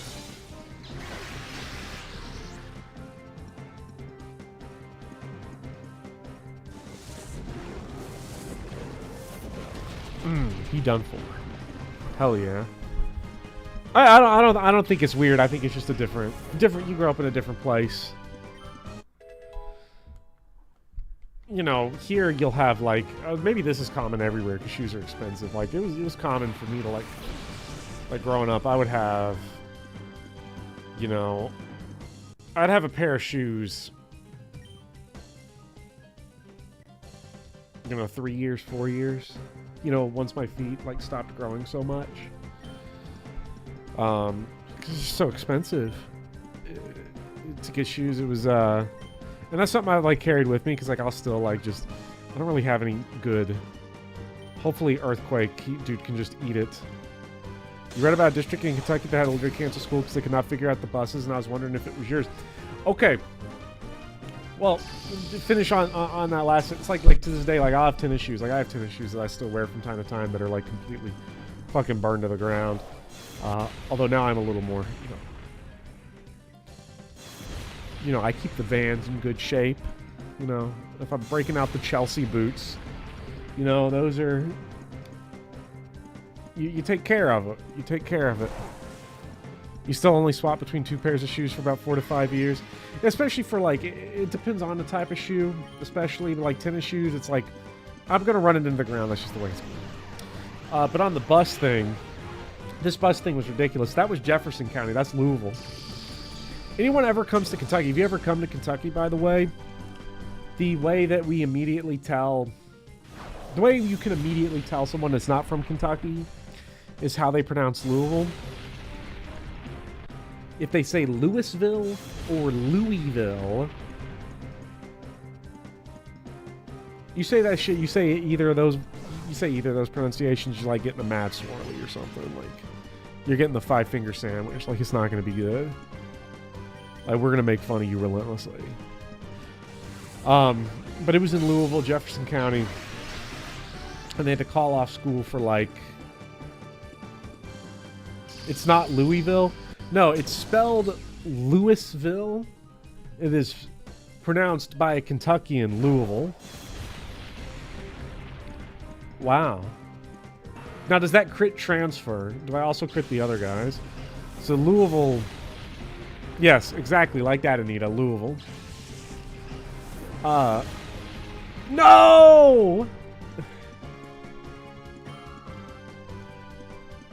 No. No! Not like this! Okay. We outspeed him, though. Yes! What happened was that they canceled school for like 4 days. Their school started last Wednesday. And they canceled school Thursday, Friday, yesterday, and today. Because they had kids that was getting let off the bus. The last kid to get home from school was at like 10 p.m. from the bus. Because what had happened was, was that they had created all these new bus routes to try to make them more efficient. More efficient. And the routes were so bad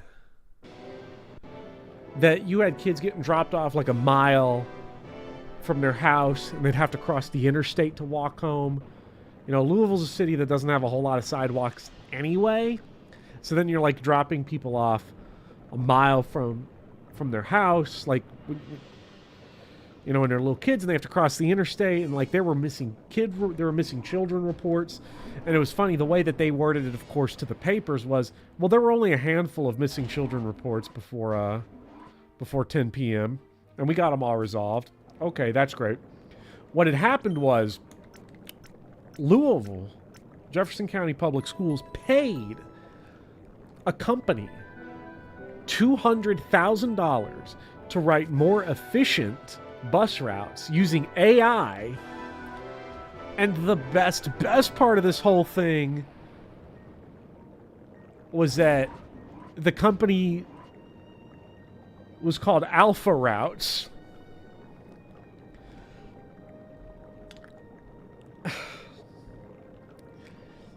I was reading that in the AP report, and I was like, hey, bro, you gotta get alpha routes, not these beta routes. Like, I'll tell everybody this right now. Yeah, if you want to work for like 5 years and then retire, should have gone with Sigma routes. Oh yeah, they messed up so bad. Zashado asked, I think, something about like school starting in the middle of the week. School always starts in the middle of the week here. School always starts on Wednesday in pretty much every district I know about in Kentucky. I don't know if that's always the case everywhere. They did lop off 6 school days this year, 6 or 7. So I'm like, yeah, Ligma routes. But if you want to work for a few years and then retire, you know, not get rich, but enough to get your bag, scam a school district. That's all you got to do. They fall for everything. Every single year, every major school district in every state dumps $200,000 onto some like bunk ass scam company, and someone runs away with a big bag of money. So like, if that were me personally, if I wanted to just go get my bag and be done with it, I would just go. I would just go steal from a school district. I would just go scam them with some textbook tech deal. You can get them on tech. You can get them on AI stuff. I mean, it's pretty crazy. Insert Drake meme. Teacher pay raises. No alpha routes. Yeah. Something about starting school on a Wednesday feels weird, but it probably depends on the area. Probably. It's probably just what you're used to, you know? With a name like Zetrix or Upley or something. Hit him with the aerial ace, and then hit him with the bite. Alpha routes. It'll never not be funny. Alpha routes will always be funny. Having a short first week of school is nice. It is nice. We usually, like... I remember growing up, we oftentimes did like 3, 4, 5. You'd have a 3-day school week, 3-day weekend, 4-day week, then 5-day week. There's no sleep till spring break, though, for me, because starting next week, it is a 5-day week, every single week, the rest of the year, except for Thanksgiving. And then there's one 4-day week after Thanksgiving, and then it's all 5-day weeks after that. This is the first year I can ever remember where there's just not sporadic off days put in.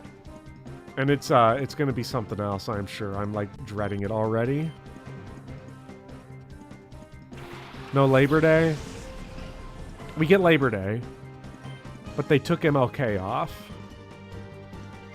Because that holiday's controversial. Because Kentucky just passed...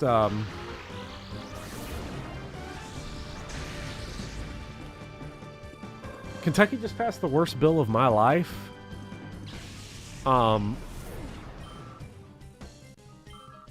Which was Senate Bill 150, SB 150. And they come in and they're like, okay, so here's the new skinny we got going on here. You can't teach... So they're like, first, we got to address the health teachers. For sexual education, you can't teach it anymore. Unless it's abstinence only. But you can't... The existence of STDs, it's not real. Don't talk about it. Didn't happen. Or you're not allowed to depict... I was like sitting there, I was like, okay. You're not allowed to depict anything that references, shows, or does anything with human sexuality, nudity, whatever. And I was like, I just rose my hand and I was like, what about art history? And they're like, what you mean art history? And I'm like, well, you know, there's that's all of it. You know, because everything in art history is either like, you know, ripped Jesus, or, you know, David's got his dick and balls hanging out, or you got like, you know, you got some titties here, and you got butt cheeks, your Caravaggio drawn butt cheeks. You know, how do we proceed with this issue? And they're like, well, you know, don't teach it unless it's absolutely necessary. So I would just avoid it. I'm like, so just all of it. Yeah. So then what class do I teach? You'll figure it out. Okay. A friend of a friend is a nurse from Kentucky, doesn't understand STIs can transmitted via sex. Oh my god. Hitmonchan's model is so bad. A lot of the Pokemon Stadium models are whack. It's so great.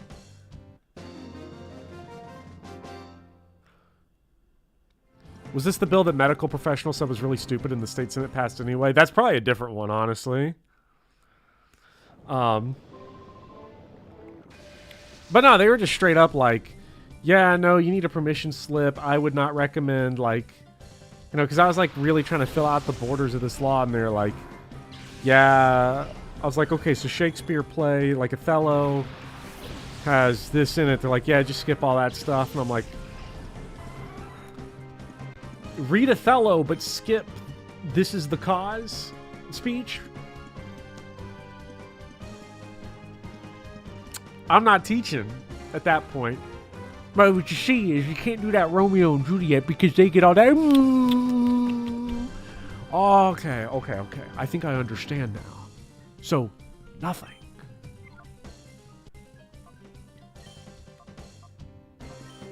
I'm gonna get absolutely glicked on this fight. Not me and a classmate in middle school laughing at a mitosis model that looked a lot like ass while they were tossing around the term sexual reproduction. Your classes may only consist of spinning chip. Florida's hiring a specialist to decide which of Shakespeare's works they'll teach, but rest assured they will be teaching his check notes, novels, and short stories.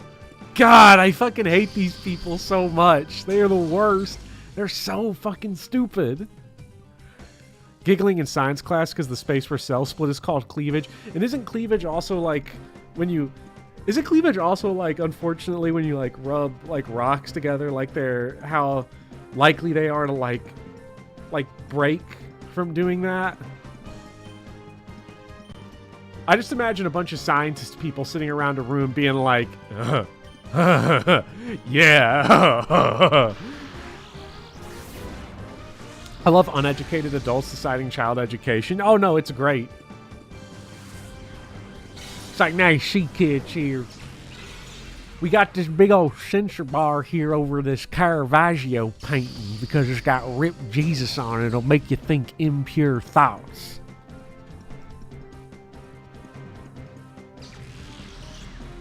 I wonder which meaning came first. I don't know. There's definitely a version of 2001 that actually happened historically. The beginning where like all the like the pre-human like apes are running around and they discover tools for the first time. There's definitely one like that, but where like they discover cleavage for the first time and they're like, oh. Jump cut, scientist in a lab with a test tube. Finally. Rock cleavage.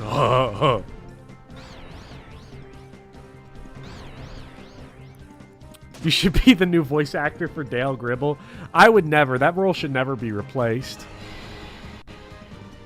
Joke's on you, Con. I don't even make a living wage. That's every day here in Kentucky. I love King of the Hill. It's a great show.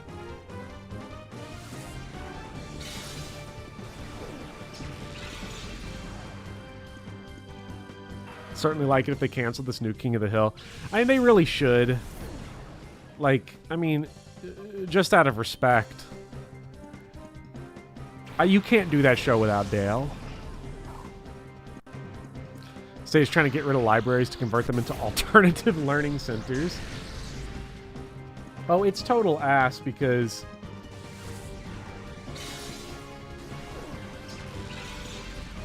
Why did I just get a picture sent to me of 24 L81s? That's a very Kentucky thing. But they're like, oh, yeah, yeah, so our libraries are empty. I'm like, why are the libraries empty? And they're like, well, you see, there were some parents that sent some removal request forms that included every book in the library. So now they have to all go through the review process. Okay. Okay, that's fine. That's A-okay with me. Don't mind that one bit.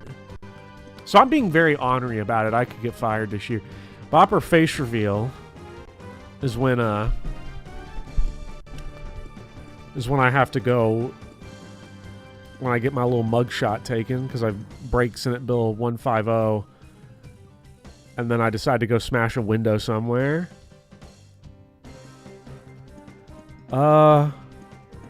I'm trying to figure out if ice is good against steel.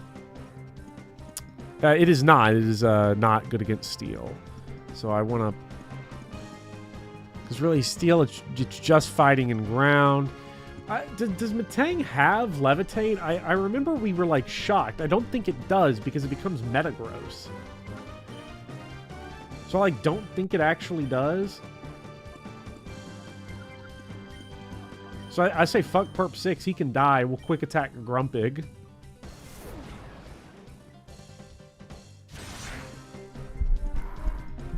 Perp 6 is going to die, I'm so sorry. We need Louis, I do need Louis. The AI stuff, well, with voice acting, I hate to even suggest this, but do you think they'd fall so low as to do AI voices? Well, for King of the Hill...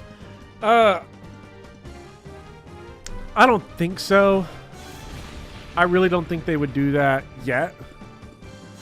It's the long-term goal, unfortunately. I mean, AI voice replication is one of those things that, like, 100% should be, like, illegal.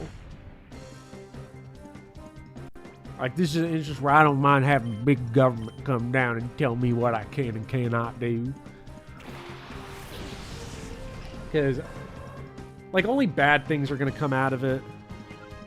Like, it starts innocent when it's the president's playing Minecraft, and then it becomes, like, a total disaster when... it's like, oh, wait, we can make the president say what now? And it sounds like it's real to 80% of people. Uh-oh.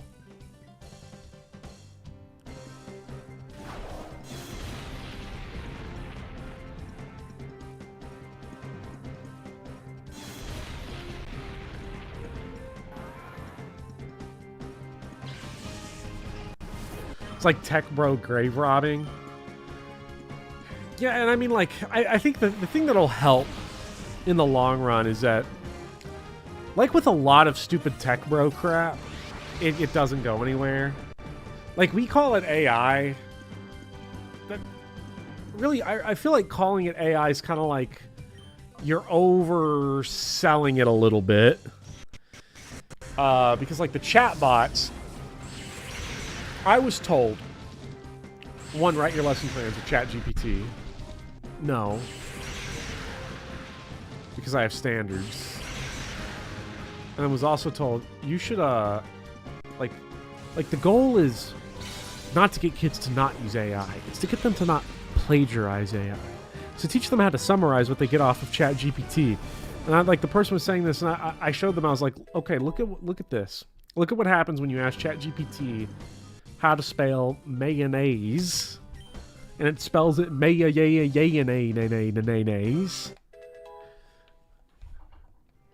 Yeah, but that's just the world we live in. Okay.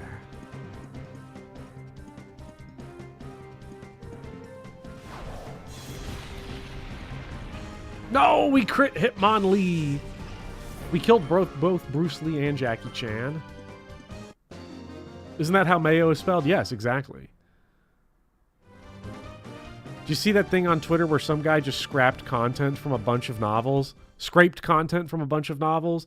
No, like what? Like just stole a bunch of stuff from a bunch of novels to like sell them as his own because it's the AI that did it.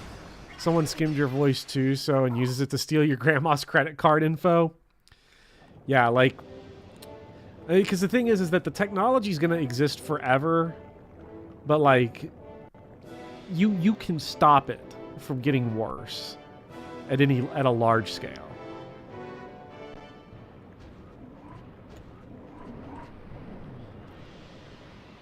There are good and potentially valuable uses for this stuff. But in areas like pharmaceutical and semiconductors, tech bros can't stand up a chip fab overnight with zero effort. Well, see, it's sort of like, it's because, you know, nuclear bombs became like the big thing where it's like, okay, nuclear bombs was like a, you know, it was a good and a bad thing because we got nuclear energy out of it, but we built the worst weapon in human history that could wipe out all of civilization. It's like, well, then this is just a matter of how we're framing it and like the things we're choosing to fund. So like we could have discovered nuclear energy without a nuclear bomb. But the question we started with is, how do we exterminate the most amount of people in the most efficient way instead of coming at it as an energy problem?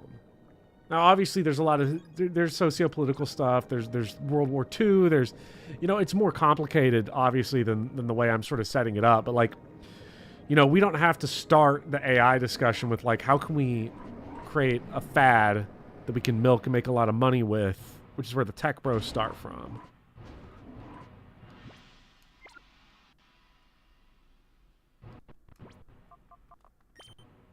See, and I think Gmerk, you're correct on that, but I think like the only way to really stop it is to just kind of like say, we'll take the sacrifices at the consumer level to not have it. Because I think as a society, that's just a sacrifice we're going to have to be willing to make. Get on the brick. Was Oppenheimer a tech bro?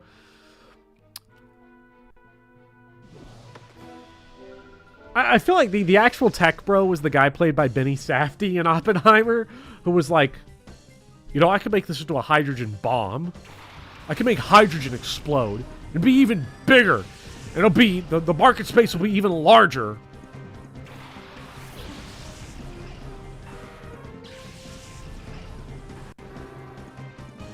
Can't wait until health insurance companies start using ChatGPT to write up prior authorization forms. Oh, they will do it. They will do it.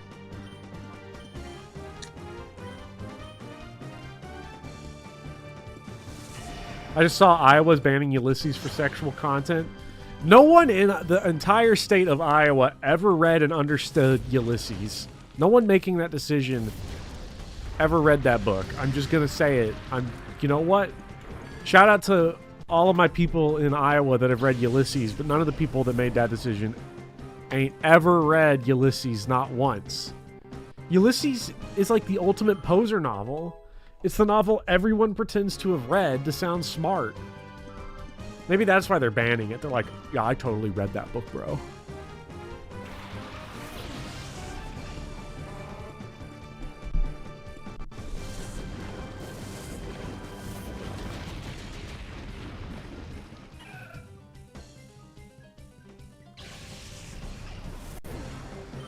The moment people stop using AI, well, that's sort of the thing. Like, you can't, it's one of those preemptive things. It's like we have to stop it now, because really now is probably the last chance to stop a lot of the AI stuff, especially with voices and image creation, where it's like, if we don't do it now, if we don't act within like the next year, which we won't, then the genie's never going back in the bottle.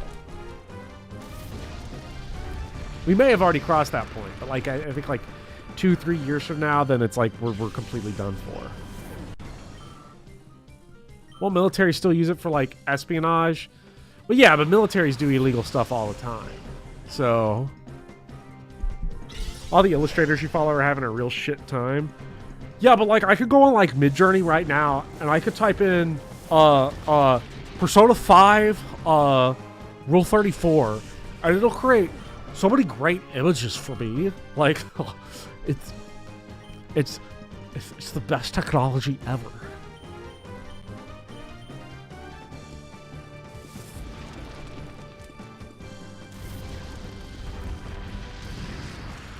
Tech bros are never not funny though, because I think, wasn't there someone that said,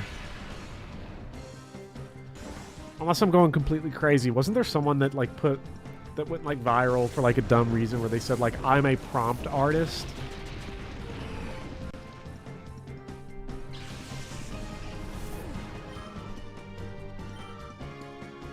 Which is one of the saddest ways to ever describe yourself. As if porn wasn't free enough already. The word porn makes me laugh because I played Scrabble the other day. And, you know, I pride myself as a man of vocabulary. And I'm playing Scrabble.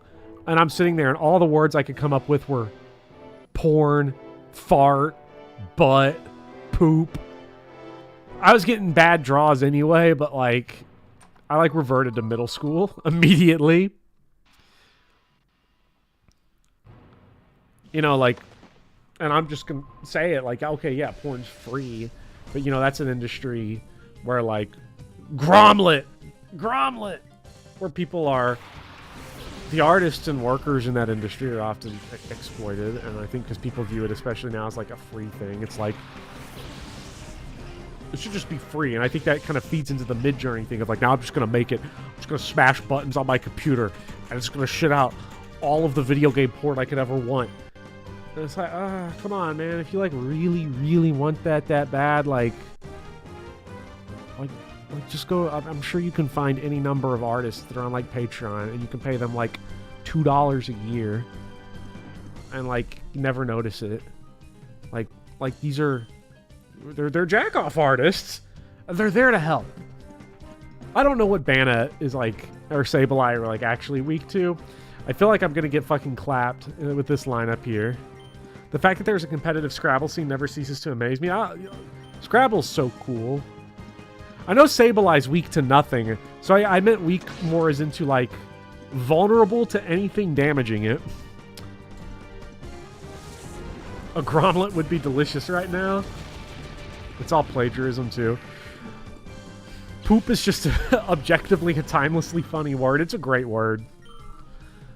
Anime girl, realistic big booba, things, hyper-realistic 4K, ass, ultra-realistic, very realistic, Monet, painterly, anime, good graphics. I'm a prompt artist. You just don't understand the struggle of trying to type 50 words to generate an art prompt. Maybe I'll do a ChatGPT video essay at one point, just to see how incomprehensible it actually sounds to, like, a human.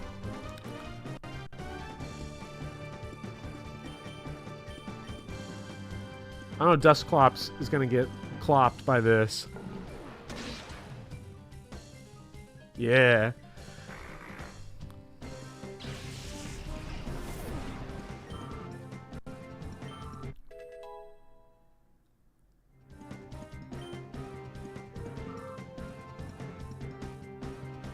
I think a lot of the reactions to the AI stuff is a tiny bit alarmist.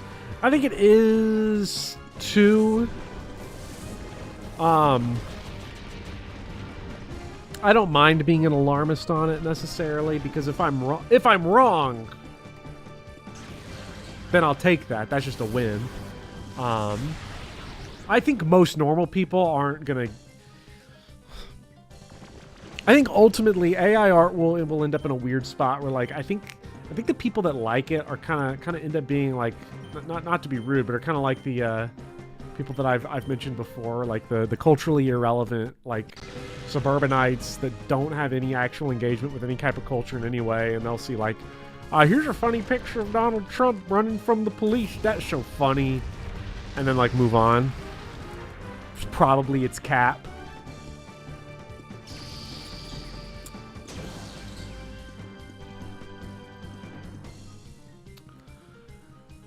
But also, like unless you say you're a prompt artist, I would rather, you know, I get why people are freaked out about like art, and why people, because I think the interest that people have in AI art, it makes total sense to me, because, you know, being a voice actor, or being a Whale Lord is so crazy. Look at this guy, this absolute champ. Being an artist is scary, and it's difficult. You know, being a voice actor or an artist, you have to either put yourself out there, you really have to practice. You have to be willing. If you want to be good at something, you have to be willing to be bad at it first. If you want to be a world-class weightlifter, one of those strongmen, you got to be bad at it first. You want to be a great painter, you got to be a bad painter first. Because I think we have this sort of, and it's probably a cultural thing, the way we talk about artists. You know, you go back, you look at like damn, he fucked up Louis, but I'm not surprised because this guy is nothing but lad right here. He's crazy. Let's try launching a solar beam at him. Oh,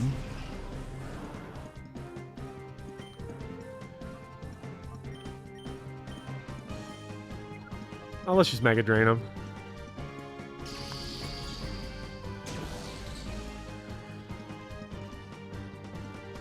It's like we talk about artists in a way, it's like they were the genius that was just great.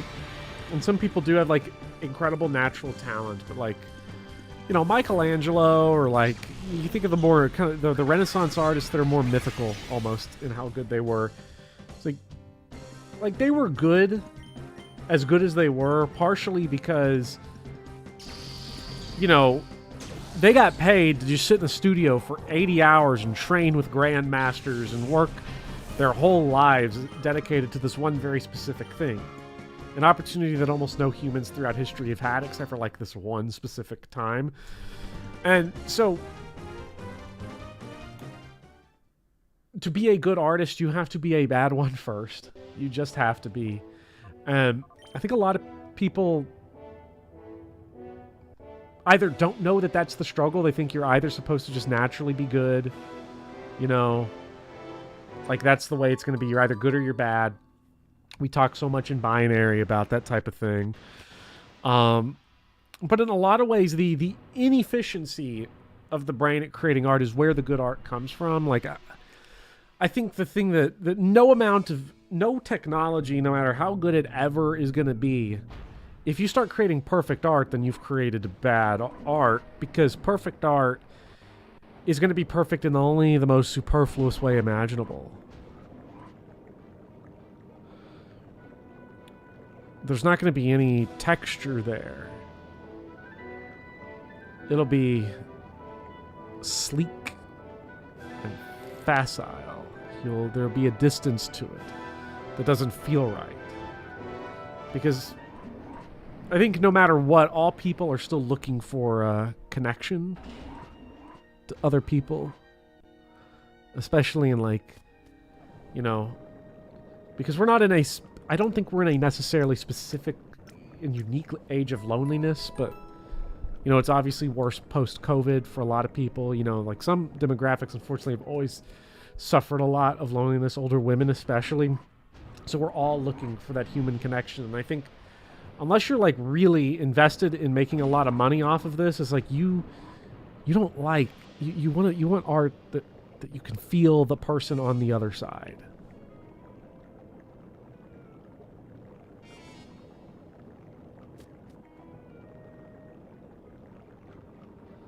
And I don't think any AI system, any input system, any prompt system that eats and plagiarizes other art will ever truly capture that. The actual thing that most people are going to want from it. Most people just want NCIS. But even then, like, we're looking at a very different kind of situation too, where like even for something like that, you know, I don't care how generic NCIS is, I support the writer's strike for those writers on that, because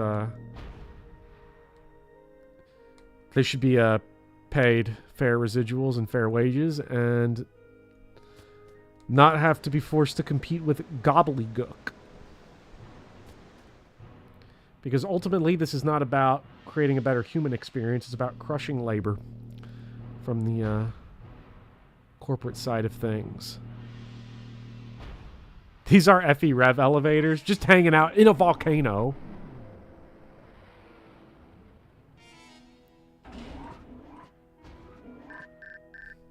Much as I defend Rev, these elevators are much faster than ones in Rev.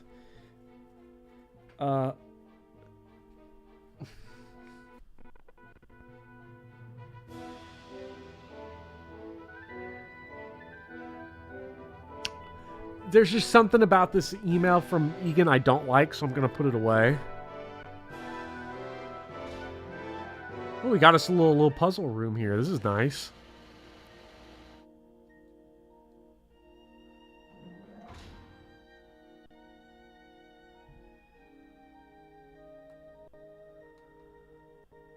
What?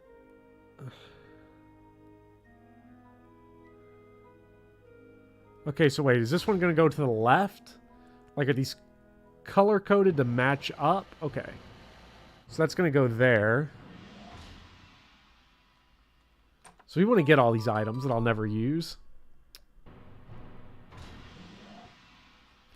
I heard you talking shit on Speedy Stream saying I don't like Thracia. That's fucked up, man. Hey, look, with Thracia, let's be real.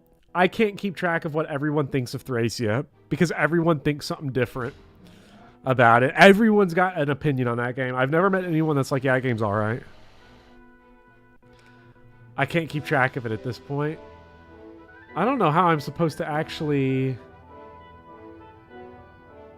get to that one right there. I have 776 in my username. I was convinced it was ironic.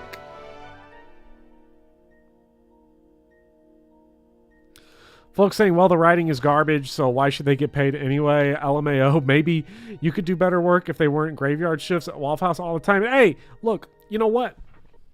I'm just going to say it. Just going to say it. In the same way McDonald's is cheap, disposable food, the people that cook McDonald's should be paid living wages.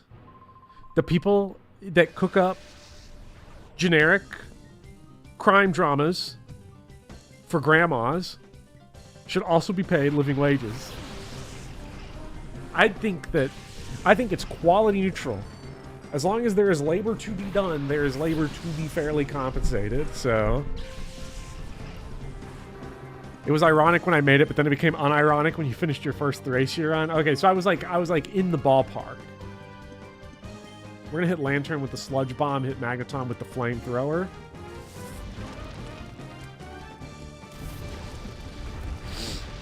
Oh, it's fucked up because I went through a McDonald's drive-thru recently and like a 12-year-old, I took my money and I looked at, I got whiplash. I was like, what the fuck? Oh, oh, oh, oh my God. Oh my God.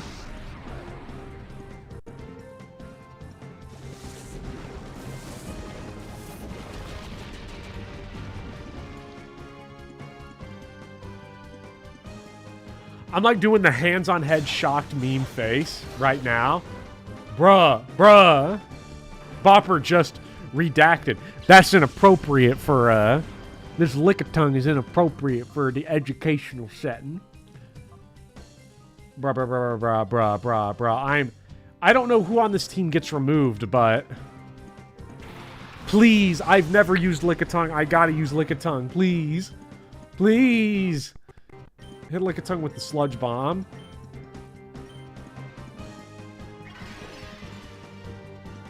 Oh, shit. Hey, that was a big L on my part. Oh, perfect, perfect. Please, poison, poison, poison. Poison? No! You say 12 like a hyperbole, but I saw labor laws been pushing lower age restrictions for work. No, like I said 12 not as a hyperbole. I said 12 because I meant 12. Now, I'm bad at judging ages. This kid could have been 14. You know, because especially at that age, like between the ages of like 11, you know, you go into middle school. If you try to remember middle school, it's fucked up because you'll have like a ninth grader that looks like they're 8, and then a 6th grader that's 6'2", 230, and you're like, what is going on?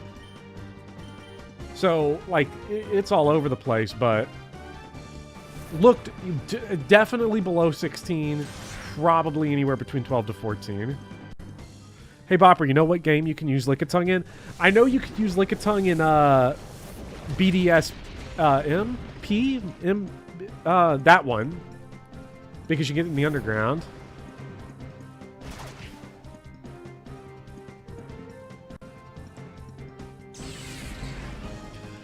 That was a 6th grader in my school. Bro is 2 heads taller than every teacher.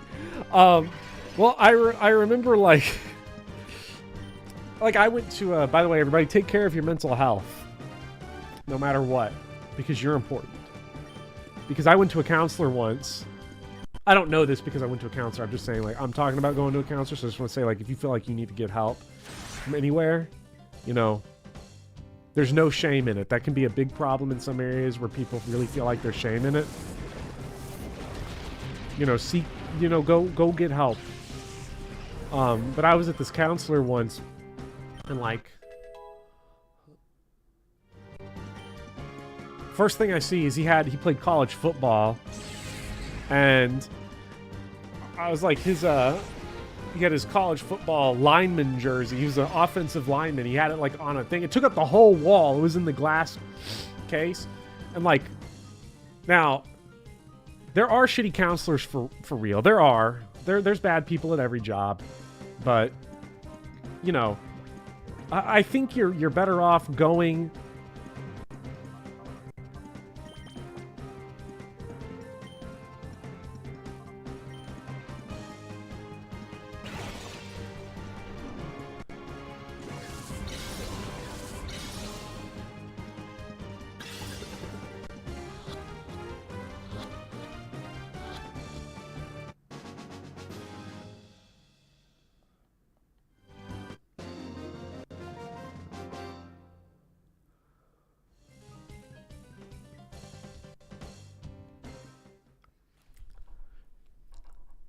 I think you're better off in going, and then like, if the therapist or counselor is bad, you can change it. It's I think the odds that you encounter a therapist that makes the situation significantly worse, it is a real chance, but it is also rare enough to where I'd say you should try it.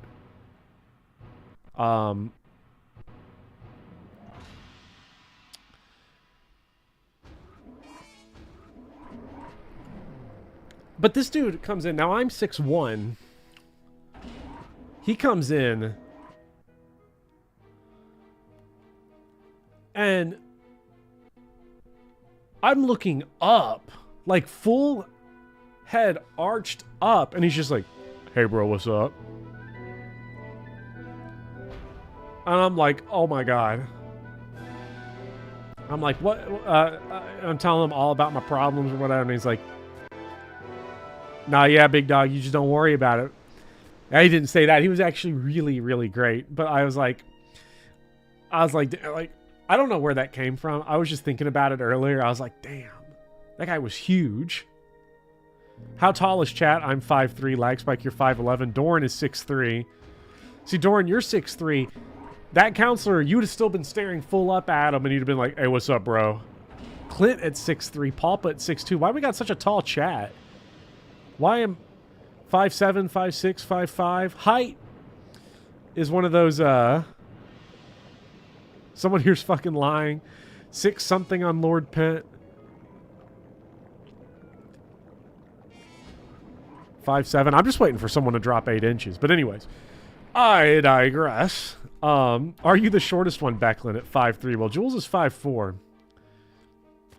Height, Ava's 5'2". Jails is 6'3", but the same frame as Jack Skellington. So if me and Jails got into a fight, it would not be... Well, I used to be Jack Skellington. I'm not so much anymore. Teaching school made me go, like, I got to put some meat on my bones. So I got to... I haven't weighed myself in a while, but I'm 6'1", 220. Like, so I was like, I've got to bulk up to fight these damn kids all day before they go crazy. Silk Scarf is normal type, so let's go ahead and shift this around.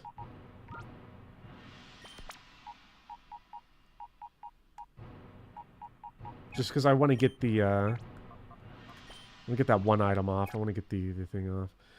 6'1", 220 is really not that bad. I mean, it's no, it's not bad. I could go add an extra 15 pounds if I wanted, but I don't want my heart to give out.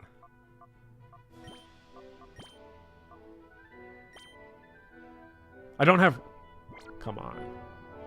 Sometimes you're 6'1". You're 6'1", then sometimes... Let's deposit to the... Yeah, you know, I'm, tall. Height is one of those things, though, where it's like... The most unhappy people I've ever met in my life are the people that, like, actually care about height of, like, another person. I won't date a guy that's less than 5'11". Oh, who are you dating right now? Nobody. Okay, fam. Okay. I won't date a girl that's taller than me. Who are you dating right now? Nobody. Ah, it's because you got no riz. I say it exactly like that. You're 6'1" in your Felicia outfit. I should cosplay as Felicia at some point. Big Felicia fan. Used to be the tall kid in like 6th grade, and now you're the same height for 15 years. Sometimes it's just like that.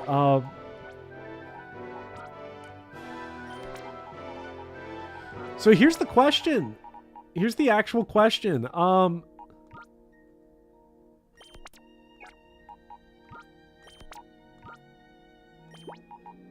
See Thuristless. You do Felicia, I'll do Flora.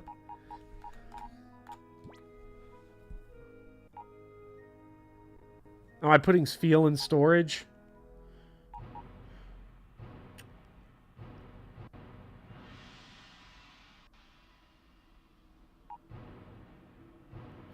No, I just put Sfeel in storage. I think we'll swap out one Gen 1er that can evolve later.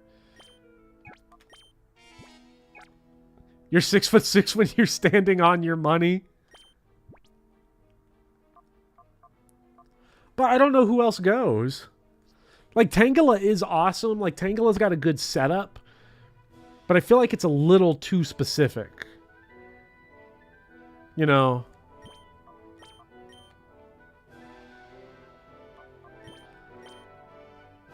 Look at that janky Pokemon Stadium. Prevents attraction. Oblivious. Oh my god! Wait a minute. We don't have... Wait, we have maximum Riz Lickitung because this is Harem Lickitung. He's oblivious. He's oblivious to all the advances. It's like, man, I wish my life was like 10 babes, like just totally throwing their boobs in my face, but like, I was so much of a dweeb that I didn't even notice. That'd be so tough. Nin is a Fire Emblem main character. Nin does have actually naturally blue hair. I can confirm this.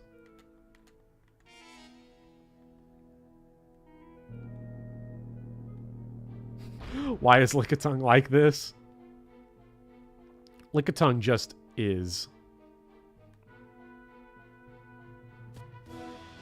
Honestly, though, talking about the Felicia fit, I do not like the backless maid fits and fates.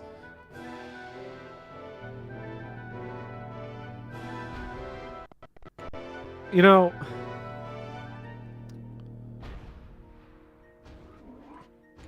I'll let it pass. We're all allowed to have one completely deranged down bad opinion about bad Fire Emblem designs. And that one's mine. Okay. Time to get this item. Actually, is there a way to get that item?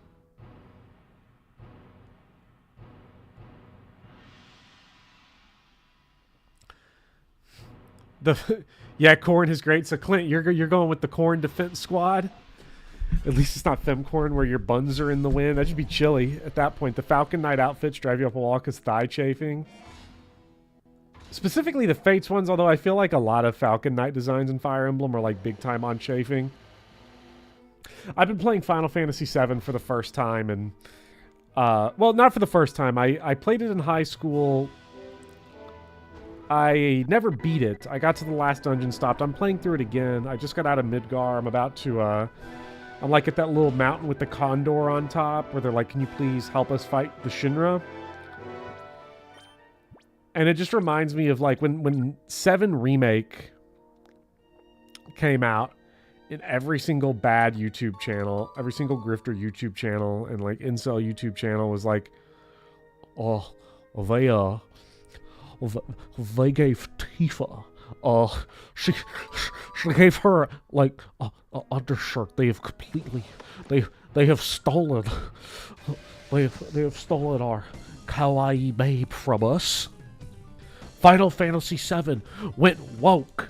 They have Polycule, Sephiroth, Kate, Sith, and Sid. The woke mob has gone completely crazy. Barrett is single dad. Does Square Enix hate men? More evidence that masculinity is over. No, not the Tifa's Fandex. We're gonna hit Shadow Rush and Shadow Panic. I too would panic if I saw a Lickitung out in the wild.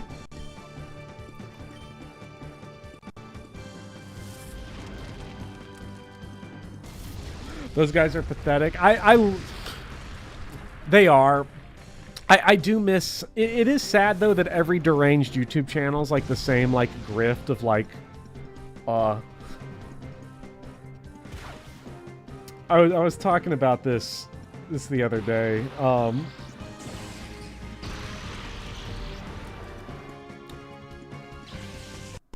But, like, every YouTube channel's the same now. We'll get, like, the 7 Remake sequel, and they'll be, like... There'll be like video of like, woke Final Fantasy VII. Is Cloud trans? Woke mob loves it.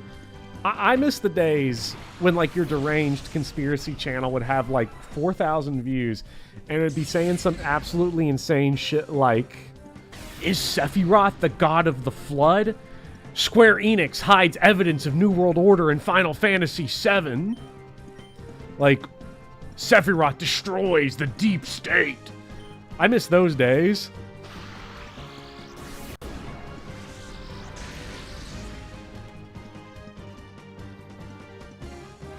You nearly fell into that hole, but are thankfully out of it. Yeah, I would imagine, you know, when I was in high school and starting to get online, I was sort of adjacent to those spaces. I never fell into them, thankfully. But I can see where a lot of, like, kids fall into that shit, and it's very unfortunate. Isn't Sephiroth the deep state?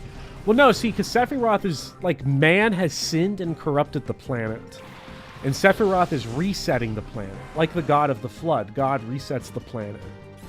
He kills everyone, but he destroys the New World Order. You know what I'm saying? You know, it makes sense. Just trust me. It makes sense.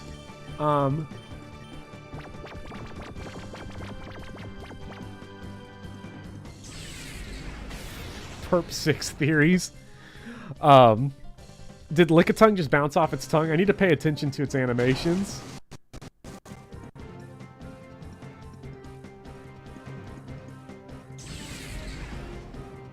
Oh my god. Oh, it did! It did! It did! Lickitung did! He launched himself off his tongue into a full barrel assault. He sent you the made image again for the 100 million subscriber special. Epic. The germs, dude, Lickitungue's got like a dog mouth. Is like self-cleaning.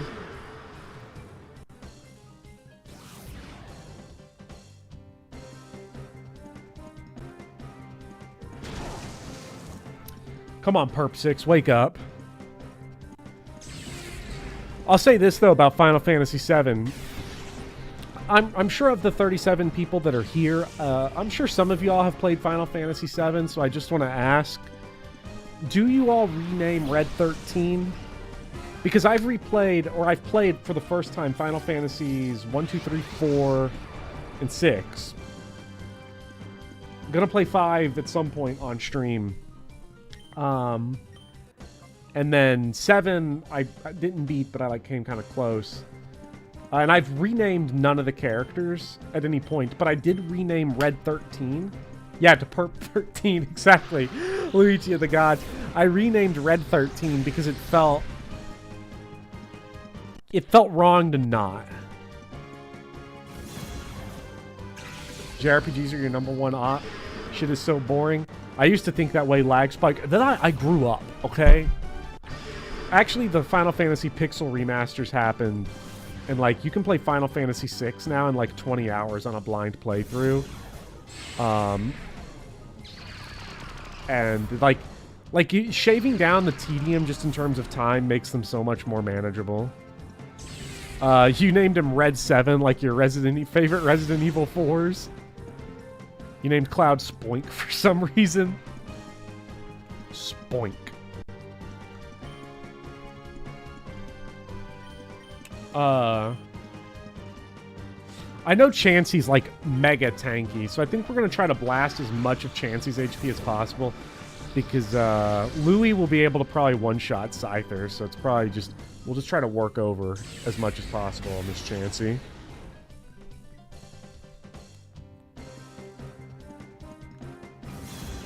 It's only tanky against physical move or special moves. I feel like we don't really have a whole lot of physical moves, though, is the problem.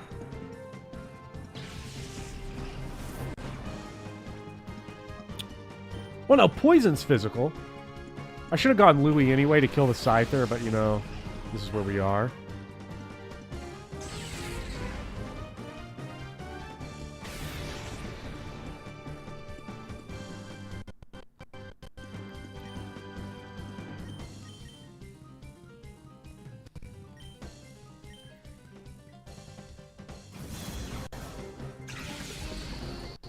But, yeah, no, I'll say this. Final Fantasy VI is one of those games where I've always heard, like, oh, it's one of the greatest games ever made, one of the greatest games ever made.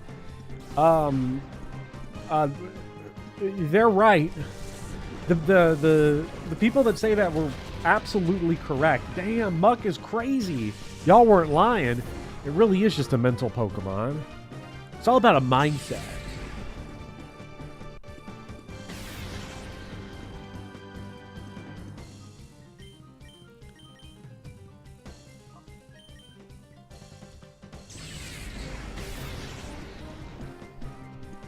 Really hate how Lickitung is just, like, not losing any of this gauge at all. Granted, I'm not sure how the math exactly works. The best part of FE6 is Ultros, purple, 6 limbs. Oh my god. Okay, Luigi the Gods, that might be the worst thing I've ever heard. But I love that, though.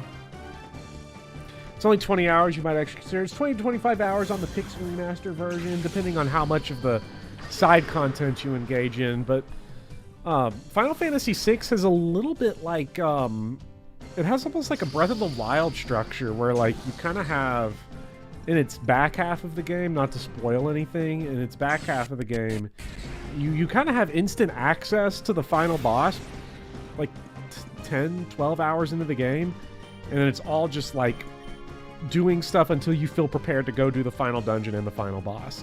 If you like breaking games wide open with skills and customizable characters, 6 is insane.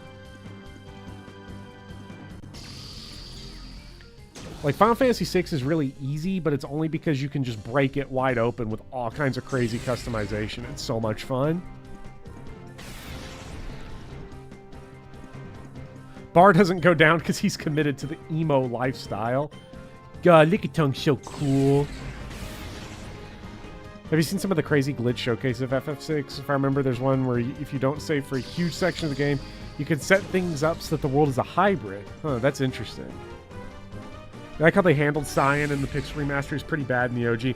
Yeah, I've seen how Cyan used to work in the old game, and it's just miserable. Pixel Remaster made Cyan usable.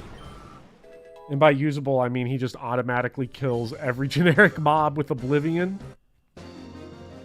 I feel like if you enjoy cracking a game open, 5 is more your alley. Well, 6 pairs it up with some of the best story I've ever seen in a game. Like, it's so good. The story of 6 is actually really good.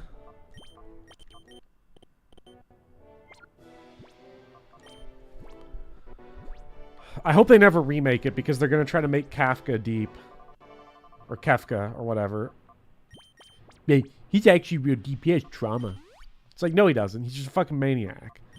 I think it's interesting that Sephiroth is basically just... He's just Kafka. He's just Kefka. I always mix it up. He's just Kefka with trauma.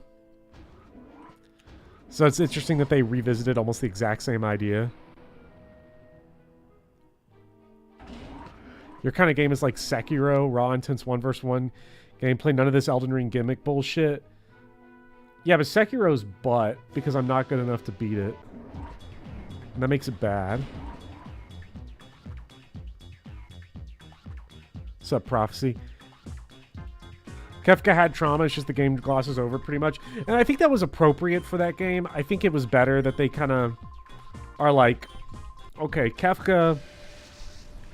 He's got a backstory, and he kind of references it, but we're just going to let him be evil. Like, Sekiro is really good. Elden Ring is the ultimate, work smart, not hard game. So, I love Elden Ring. Elden Ring's so good. Oh, when that DLC comes out, I'm going to eat.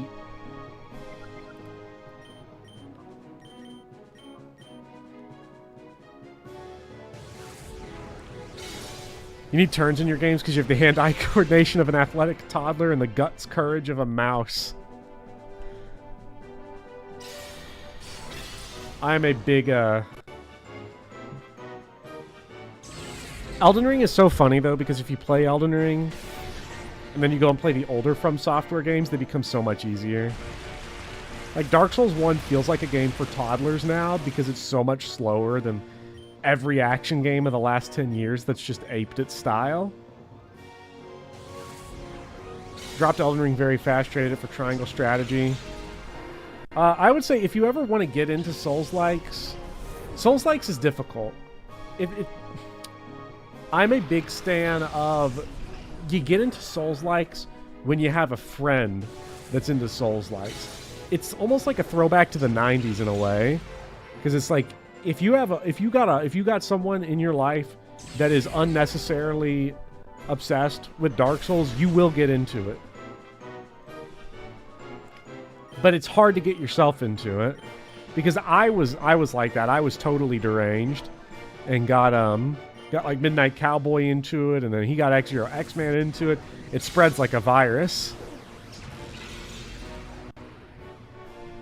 You got to sit there and you got to have somebody like coach you through it. Might be less true now. With Dark Souls 1, it was definitely the case because of how esoteric that and Demon Souls were. You love Sekiro to death, and when you heard the words open world Souls-like, you spontaneously developed an ulcer. I mean, Elden Ring has the advantage of being the only good open world game. I've not played Breath of the Wild, for clarity. Elden Ring is the only open world game where I've ever played it and been like, holy shit, that was actually like really fucking good overworld.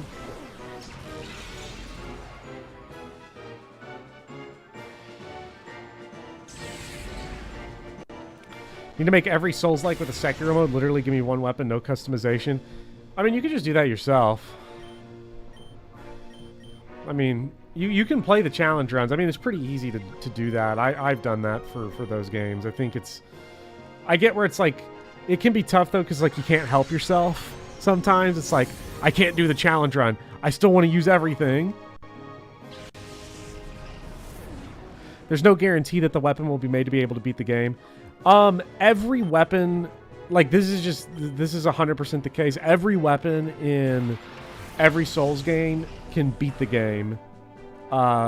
Except for the Broken Sword. I mean, the Broken Sword could technically beat the game, but, like, that's a joke weapon anyway. So... Like, the only weapons that I'd say, like, you have to kind of be a Major League memer to beat the game would be the Broken Sword and, like, I don't know, the Dark Souls 3 Whip.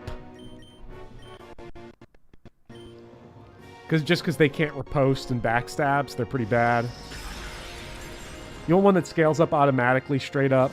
Like, auto-level me automatically?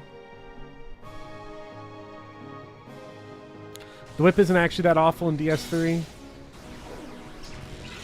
I don't know, I hate that DS3 whip. I think it's total butt. We're not going to beat this fight. That's okay. Grimace is going to shadow punch this guy to get extra EXP.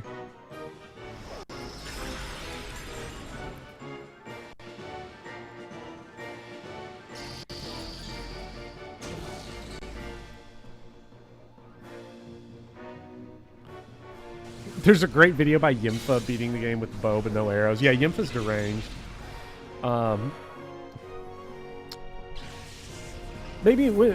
Maybe I'll bring another... I might do another Fire Emblem Souls run at some point.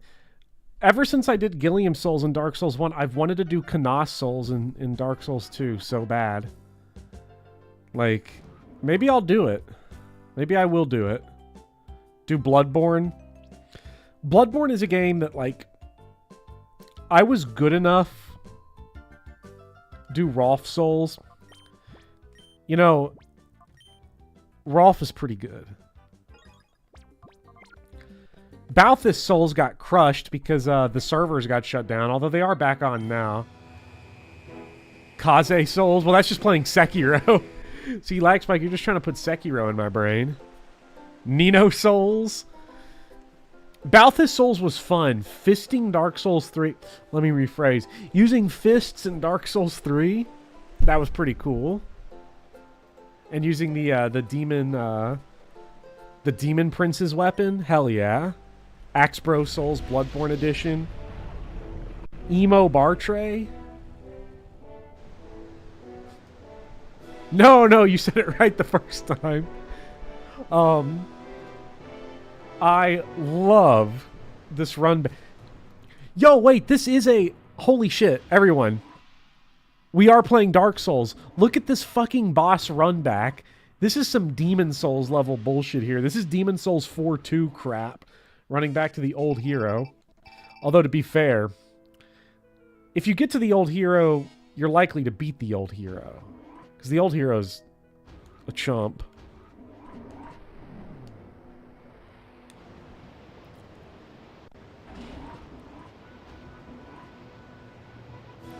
Wow, where's the Alone Knight at? I never did the Dark Souls 2 DLC. That'd probably be a good excuse to do it. The Dark Souls content I've never played is the 3 DLCs for 2. Bloodborne's DLC. Because I bought Bloodborne's DLC, and I played the game again. I'd beaten the game. And then I got the DLC, got the old hunters. And then I just couldn't beat the game again. I just couldn't do it. I absolutely could not beat Bloodborne the second time I tried. I don't know what was wrong with me. Look, here's how bad it was. Maybe it was a mindset issue. Maybe I got to go back better. I was getting glicked. I mean, absolutely glicked. I mean, triple barrel glicked by the Witches of Hemwick. That's how bad it was getting. And I was like, I gotta put this game down. I don't know how I did it. Because I did, like, the Moon Presence ending originally. Like, I'd beaten every main game boss of that game. So I don't know what happened to me on that second attempt. But it's like, Dark Souls 1, Smoke it. Demon Souls, I speedrun that game. Dark Souls 2, cake. Elden Ring, that game fucking plays itself for you if you're good enough. But something about Bloodborne, man.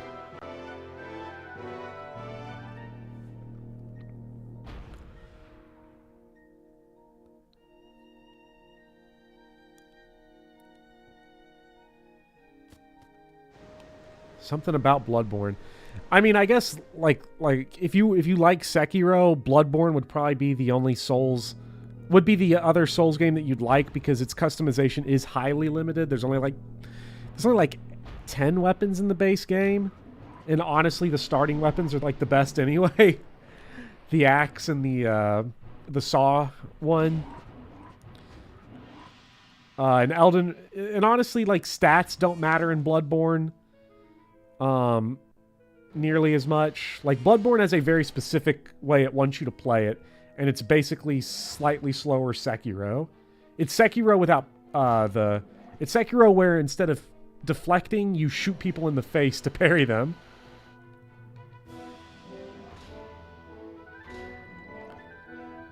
Some of the DLC weapons, though, like, because there's a katana in Bloodborne that's really funny. Because, like, each weapon in Bloodborne has a crazy deep moveset. But then the katana doesn't. You just drain your own health to power it up. It's the edgy weapon. It's so great. The pizza saw is so good in the DLC. I need to play the old Hunters. Because there's a lot of boss fights in Bloodborne that are just one-on-one fights with other hunters, and they're so tough. Like, I've seen the fights in the DLC, like Maria and what's old dude's face, the Lovecraft monster guy. Like, yeah, I'm gonna drop a save. Selling you so hard on this game. Oh, Ludwig and Orphan of Kos. Yeah. No, Laxpike, if you're like Sekiro as much as you do, I don't know if you like Bloodborne as much, but I think you'd really like it. And if you like a kind of Lovecraftian cosmic horror, I love cosmic horror, which is why I like it more than Sekiro, strictly an aesthetic thing. It's so tough. And also, it's like, at this point, you get it for like $5. Bloodborne is more action game than RPG. Elden Ring is the opposite end of the spectrum. Yeah, it's a good way to think about it. Elden Ring and Bloodborne are like the exact opposite games, while still existing in that same space. Sekiro's like just Sekiro's a character action game, not a Souls-like. It's just way too difficult compared to most. Sekiro is a rhythm game. What's that one rhythm game? I really like it. The dungeon crawler, but I'm so terrible at it, I can't really do it. Crypt of the Necrodancer, I think, is what it's called. Yeah, Necrodancer. The game's so tough. I don't remember who he started with, so I feel like Perp 6 and Louis always give us a good spread. Yeah, I could never get far in it because I'm not good at rhythm games. At least not that. Not in more abstract rhythm games. Like, you know, a rhythm game like Guitar Hero or even, you know, Thumper I can play, but Crypt of the Necrodancer was tough.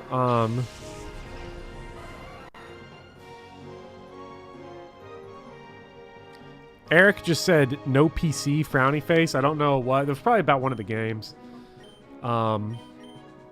I do like, there's a... Let's make sure we kill this guy.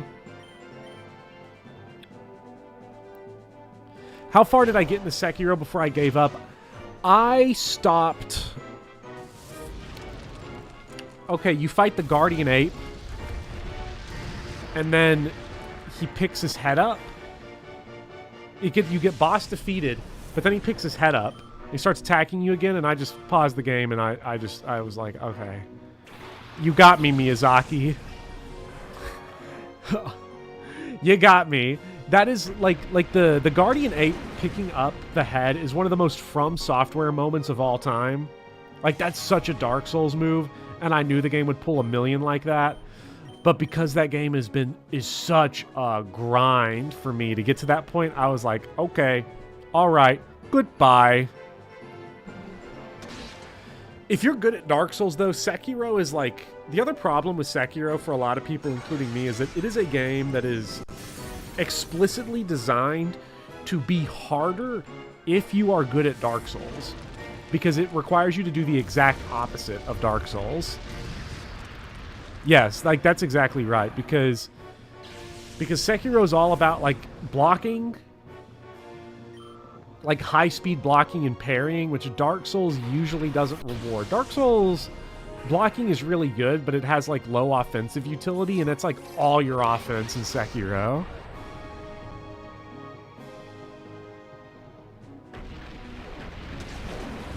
Oof.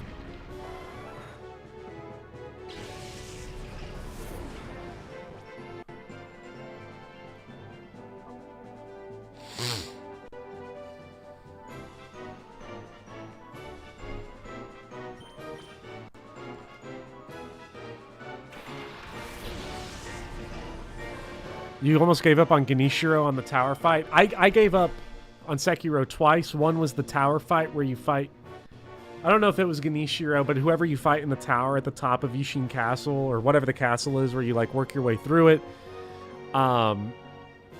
It's like the first... It's the guy that teaches you how to do the lightning reflect, the electric reflect. I gave up on that, and then I came back and I was able to do it, and then I like gave up again. Soul Rock is some dumb bullshit, so we're gonna... Well, wait, is he... What is Soul Rock? Is he Psychic or is he Rock? I mean, he's gotta be Rock. He's got Rock in the name. Is he Psychic Rock? Fire Rock?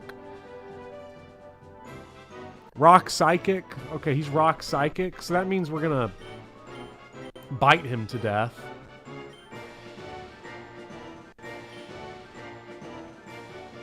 Rock Psychic with Levitate. Ooh, classic. Bite the rock, bite the rock. Uh-oh. Shadow Sky is such a cool move. So tough. Yeah. Guess we can probably catch a Lunatone here.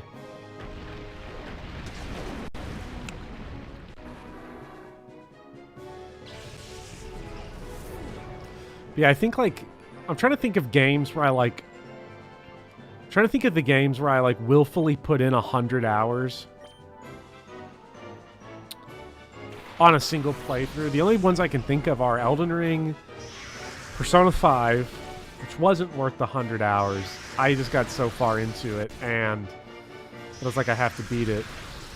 And then Phantom Pain. And specifically in one playthrough, because there are games that I've played for over 100 hours, but that's across multiple playthroughs. Like, I've played Resident Evil 4 and a bunch of stuff, like a ton of stuff. You didn't spend 100 hours in 3 houses. No, one playthrough of 3 houses for me was like 70 hours, I think, on the first go. We're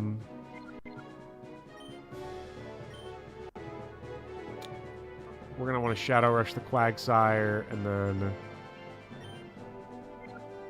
I know Nightshade will deal a guaranteed 38, so that's probably the only thing we've got that can actually do anything right now.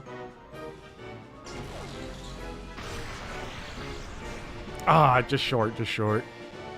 Soul Rock. The rock types usually got a little good HP. Shadow Raid. I do love Shadow Raid. It's such a funny name. Call the hammer. Engage. Those are the completely wrong buttons. They are mislabeled.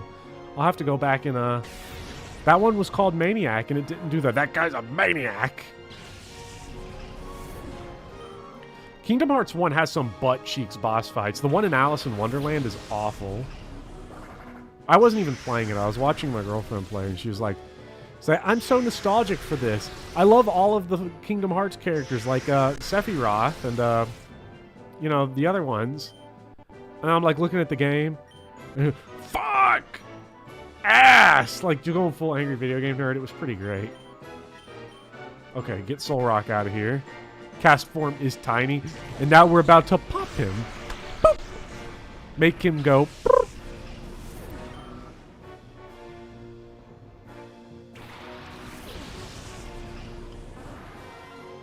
Oh, I love the Starmie cry. Brrr. It sucks ass through a straw. Uh-oh. No good. I cannot believe a Pokemon just got killed by cast form.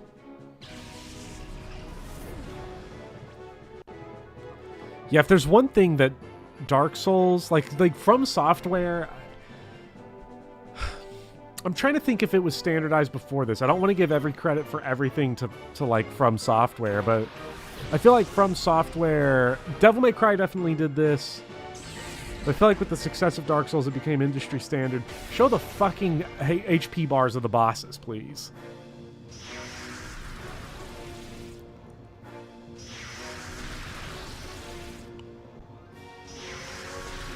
Like, just show them.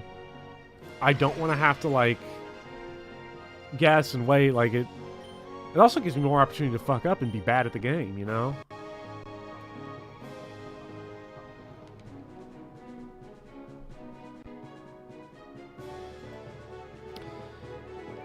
Where's my type chart?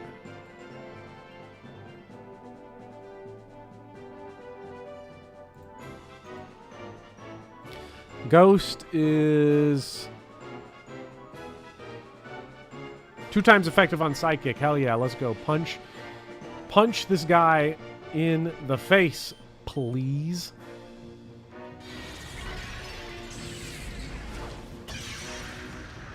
Uh-oh. That's so strong. Weather Ball. Does Weather Ball play off of Shadow Rave?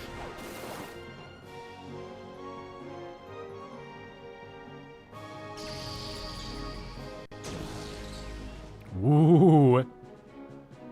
Okay, 2-shotting Starmie's kind of crazy. We're going to use Lickitungue's turn. I think we're going to use Lickitungue's turn to heal up Grimer. Because I don't want to get into a Shadow Mon off with the Starmie and the Lickitung. Well, maybe it doesn't matter too much. We have 3 Pokemon left. Who's the other one left? Oh, we have full health Volleyball. So I actually think it might be fine. I think we'll just Shadow Rush, kill the cast form, and then maybe... I don't know who he'll attack. Okay, Grimace is dead.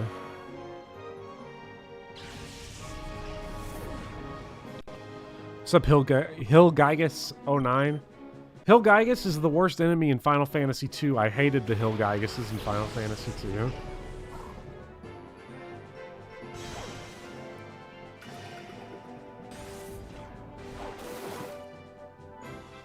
Okay, I think we've got him now. Because there goes this guy. Man, those Lickitung animations are so insane. I love Lickitungue's tongue. It's so wet. Yeah! Means we can call it for extreme HP bar.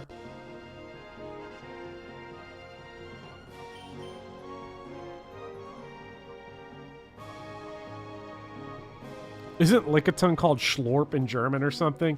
Probably. I'm sure. Oh yeah, we are now... Oh, that was disgusting. You love to see it.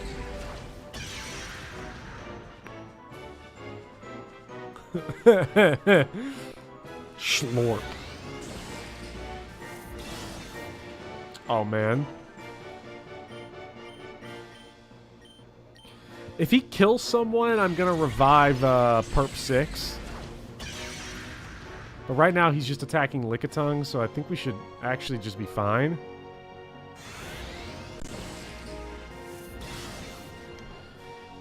Bobber, you should name Lickitung hey, baby.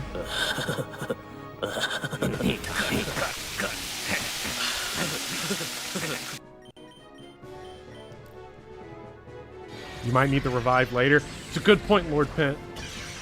Alright, so new plan. We're going to lose this fight. And then we're going to grind Lickitung on it instead of Mount Battle.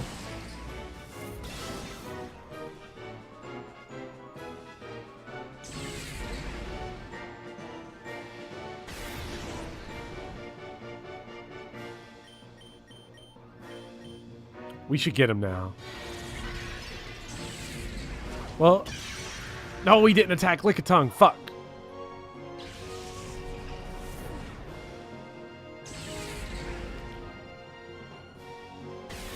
Catch the Starmie. Okay, well, actually, we could do that. I forgot that was an option. Let's just hope he doesn't... I mean, he won't one-shot us. Yeah, I mean, if he hits us on this turn, I'll just Super Potion. He can barely damage us, because he's not very effective against us.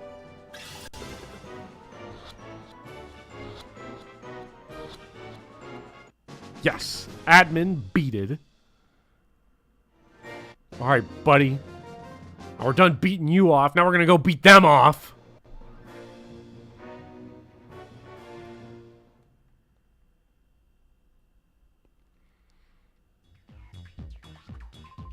Oh, my plan, my perfect plan, Master Hero. Forgive me.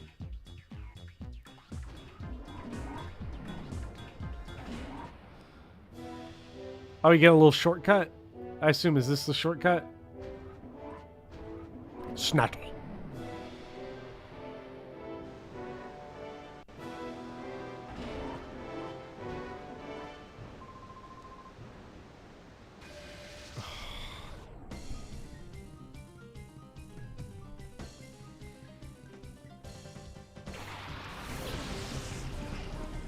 What a cool shortcut. Wow! Blissey?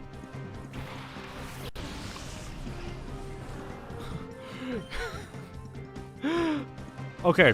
New plan. No! No, does Sing put us to sleep immediately? No, it's Yawn that waits a minute. This is the Dark Souls of Pokemon. Oh my god.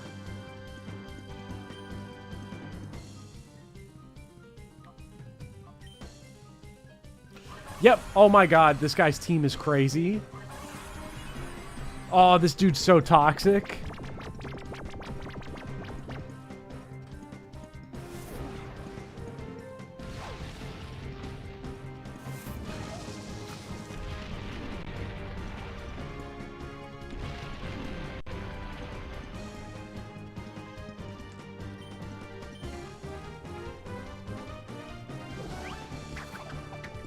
It's a shortcut because it sends you all the way back. We have a... Return to see Lickitung vs. Shuckle, the Bopper Bowl. The ba-ba-ba! The ba-ba-ba! This is so toxic. Oh my god.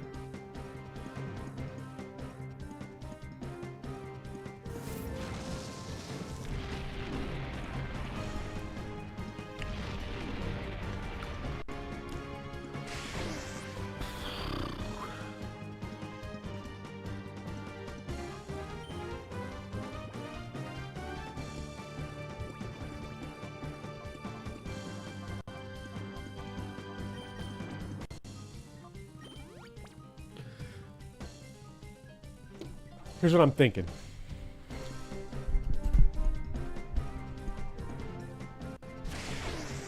Check this out.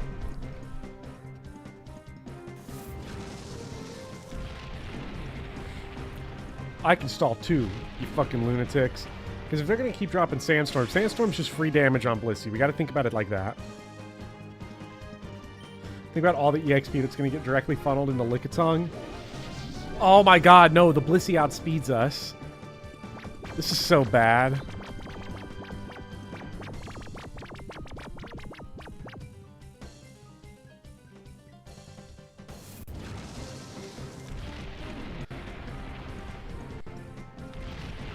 There's no way this Blissey can't heal itself, I'm sure.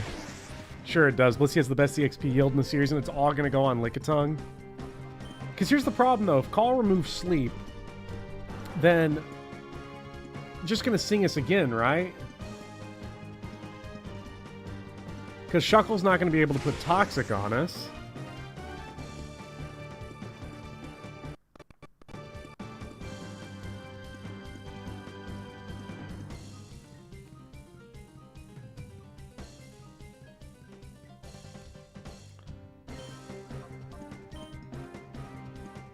Ooh, ooh.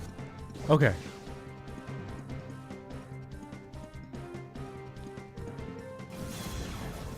Okay, we confused it. Oh, that's disgusting. I can be annoying too, so... Oh, hell yeah.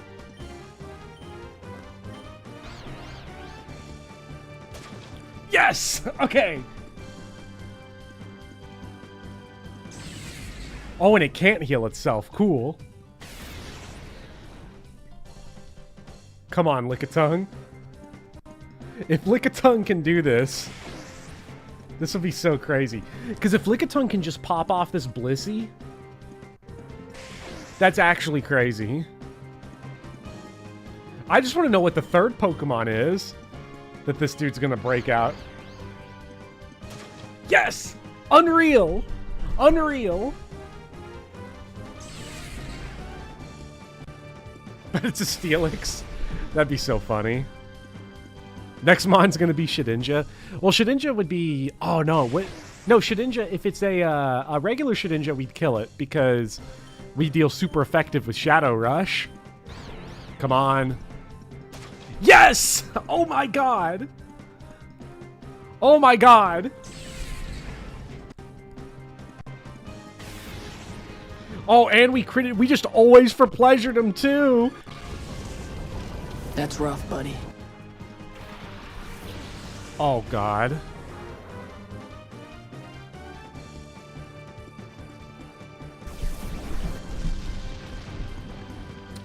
It is time to heal up.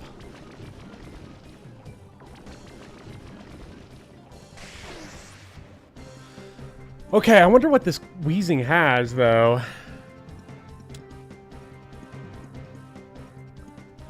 Like, I wonder if I could... Self-destruct, absolutely.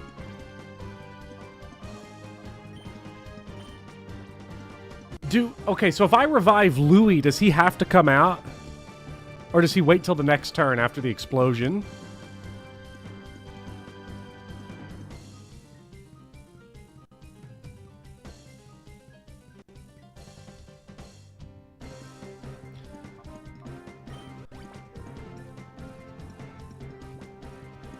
Ah, shit. Put our tankiest guy out here. Okay, flamethrower.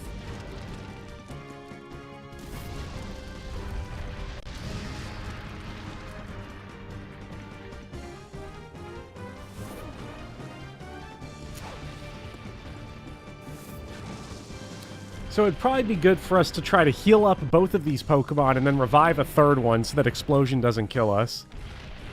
Wait, this Weezing cannot blow up. This Weezing does not have explosion?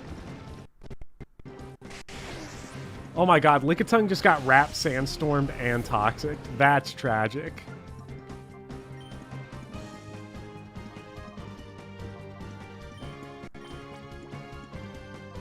It can kill itself, but it can't explode. Who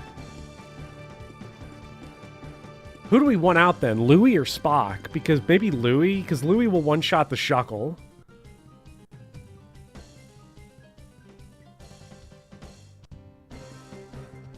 But Spock could take care of the wheezing, so... Oh wait, wrong item, Hyper Potion. I want to use the revive. Nothing will one-shot a Shuckle.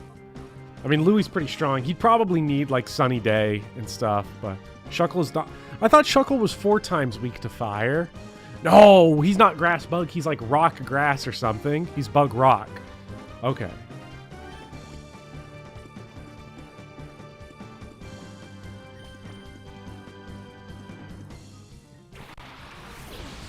He's weak to Rock. Too bad Billy's not here. What happened to Tangela? Got replaced by our guy, Lickitung. Oh, hell yeah. Wait, that's elite. That's such an elite level move, right? Because now he won't do shit.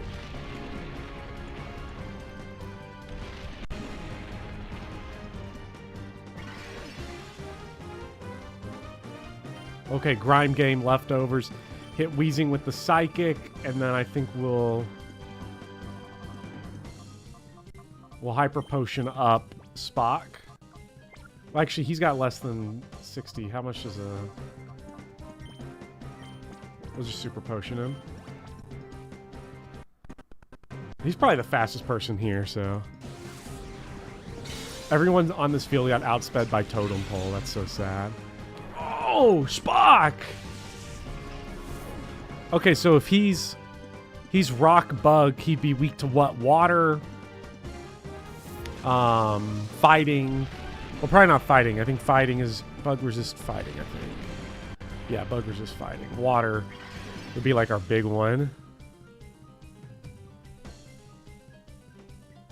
He's weak to rock. Well, we don't have rock is our problem.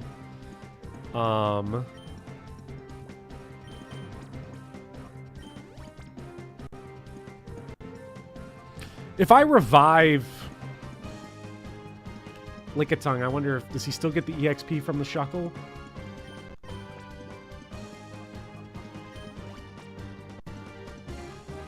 Bring him back just in case.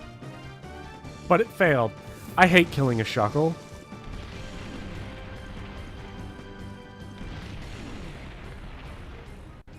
Because I love Shuckle. Shuckle's my best friend ever.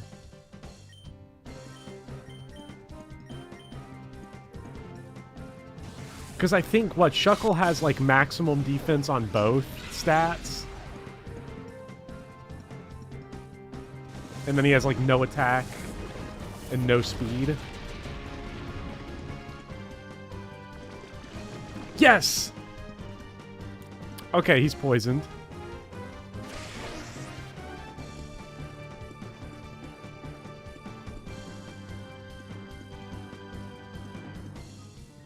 Okay, he might die on this turn.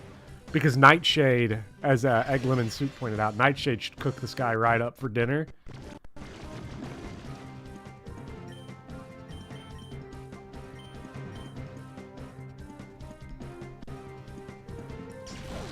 This is just like Sisyphus. Oh, yep, there he goes. Wish this guy brought 3 full restores. Alright, Cleef. I cannot believe we won that fight. Ate dinner in the time it took you to beat the Shuckle. That's so funny.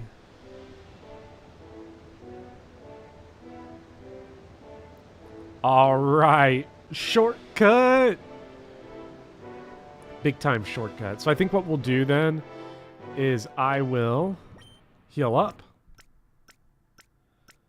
Look, there's the Master Ball. That's where Lickitung is.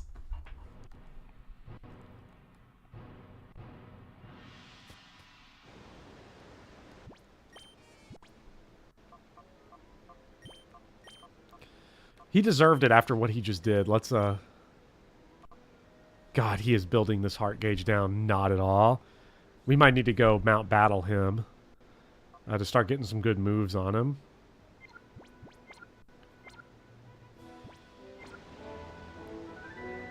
Do you have Cologne? Is it faster to use the chamber thing? I mean, it might. But... no. Lickitung's unspoken Riz.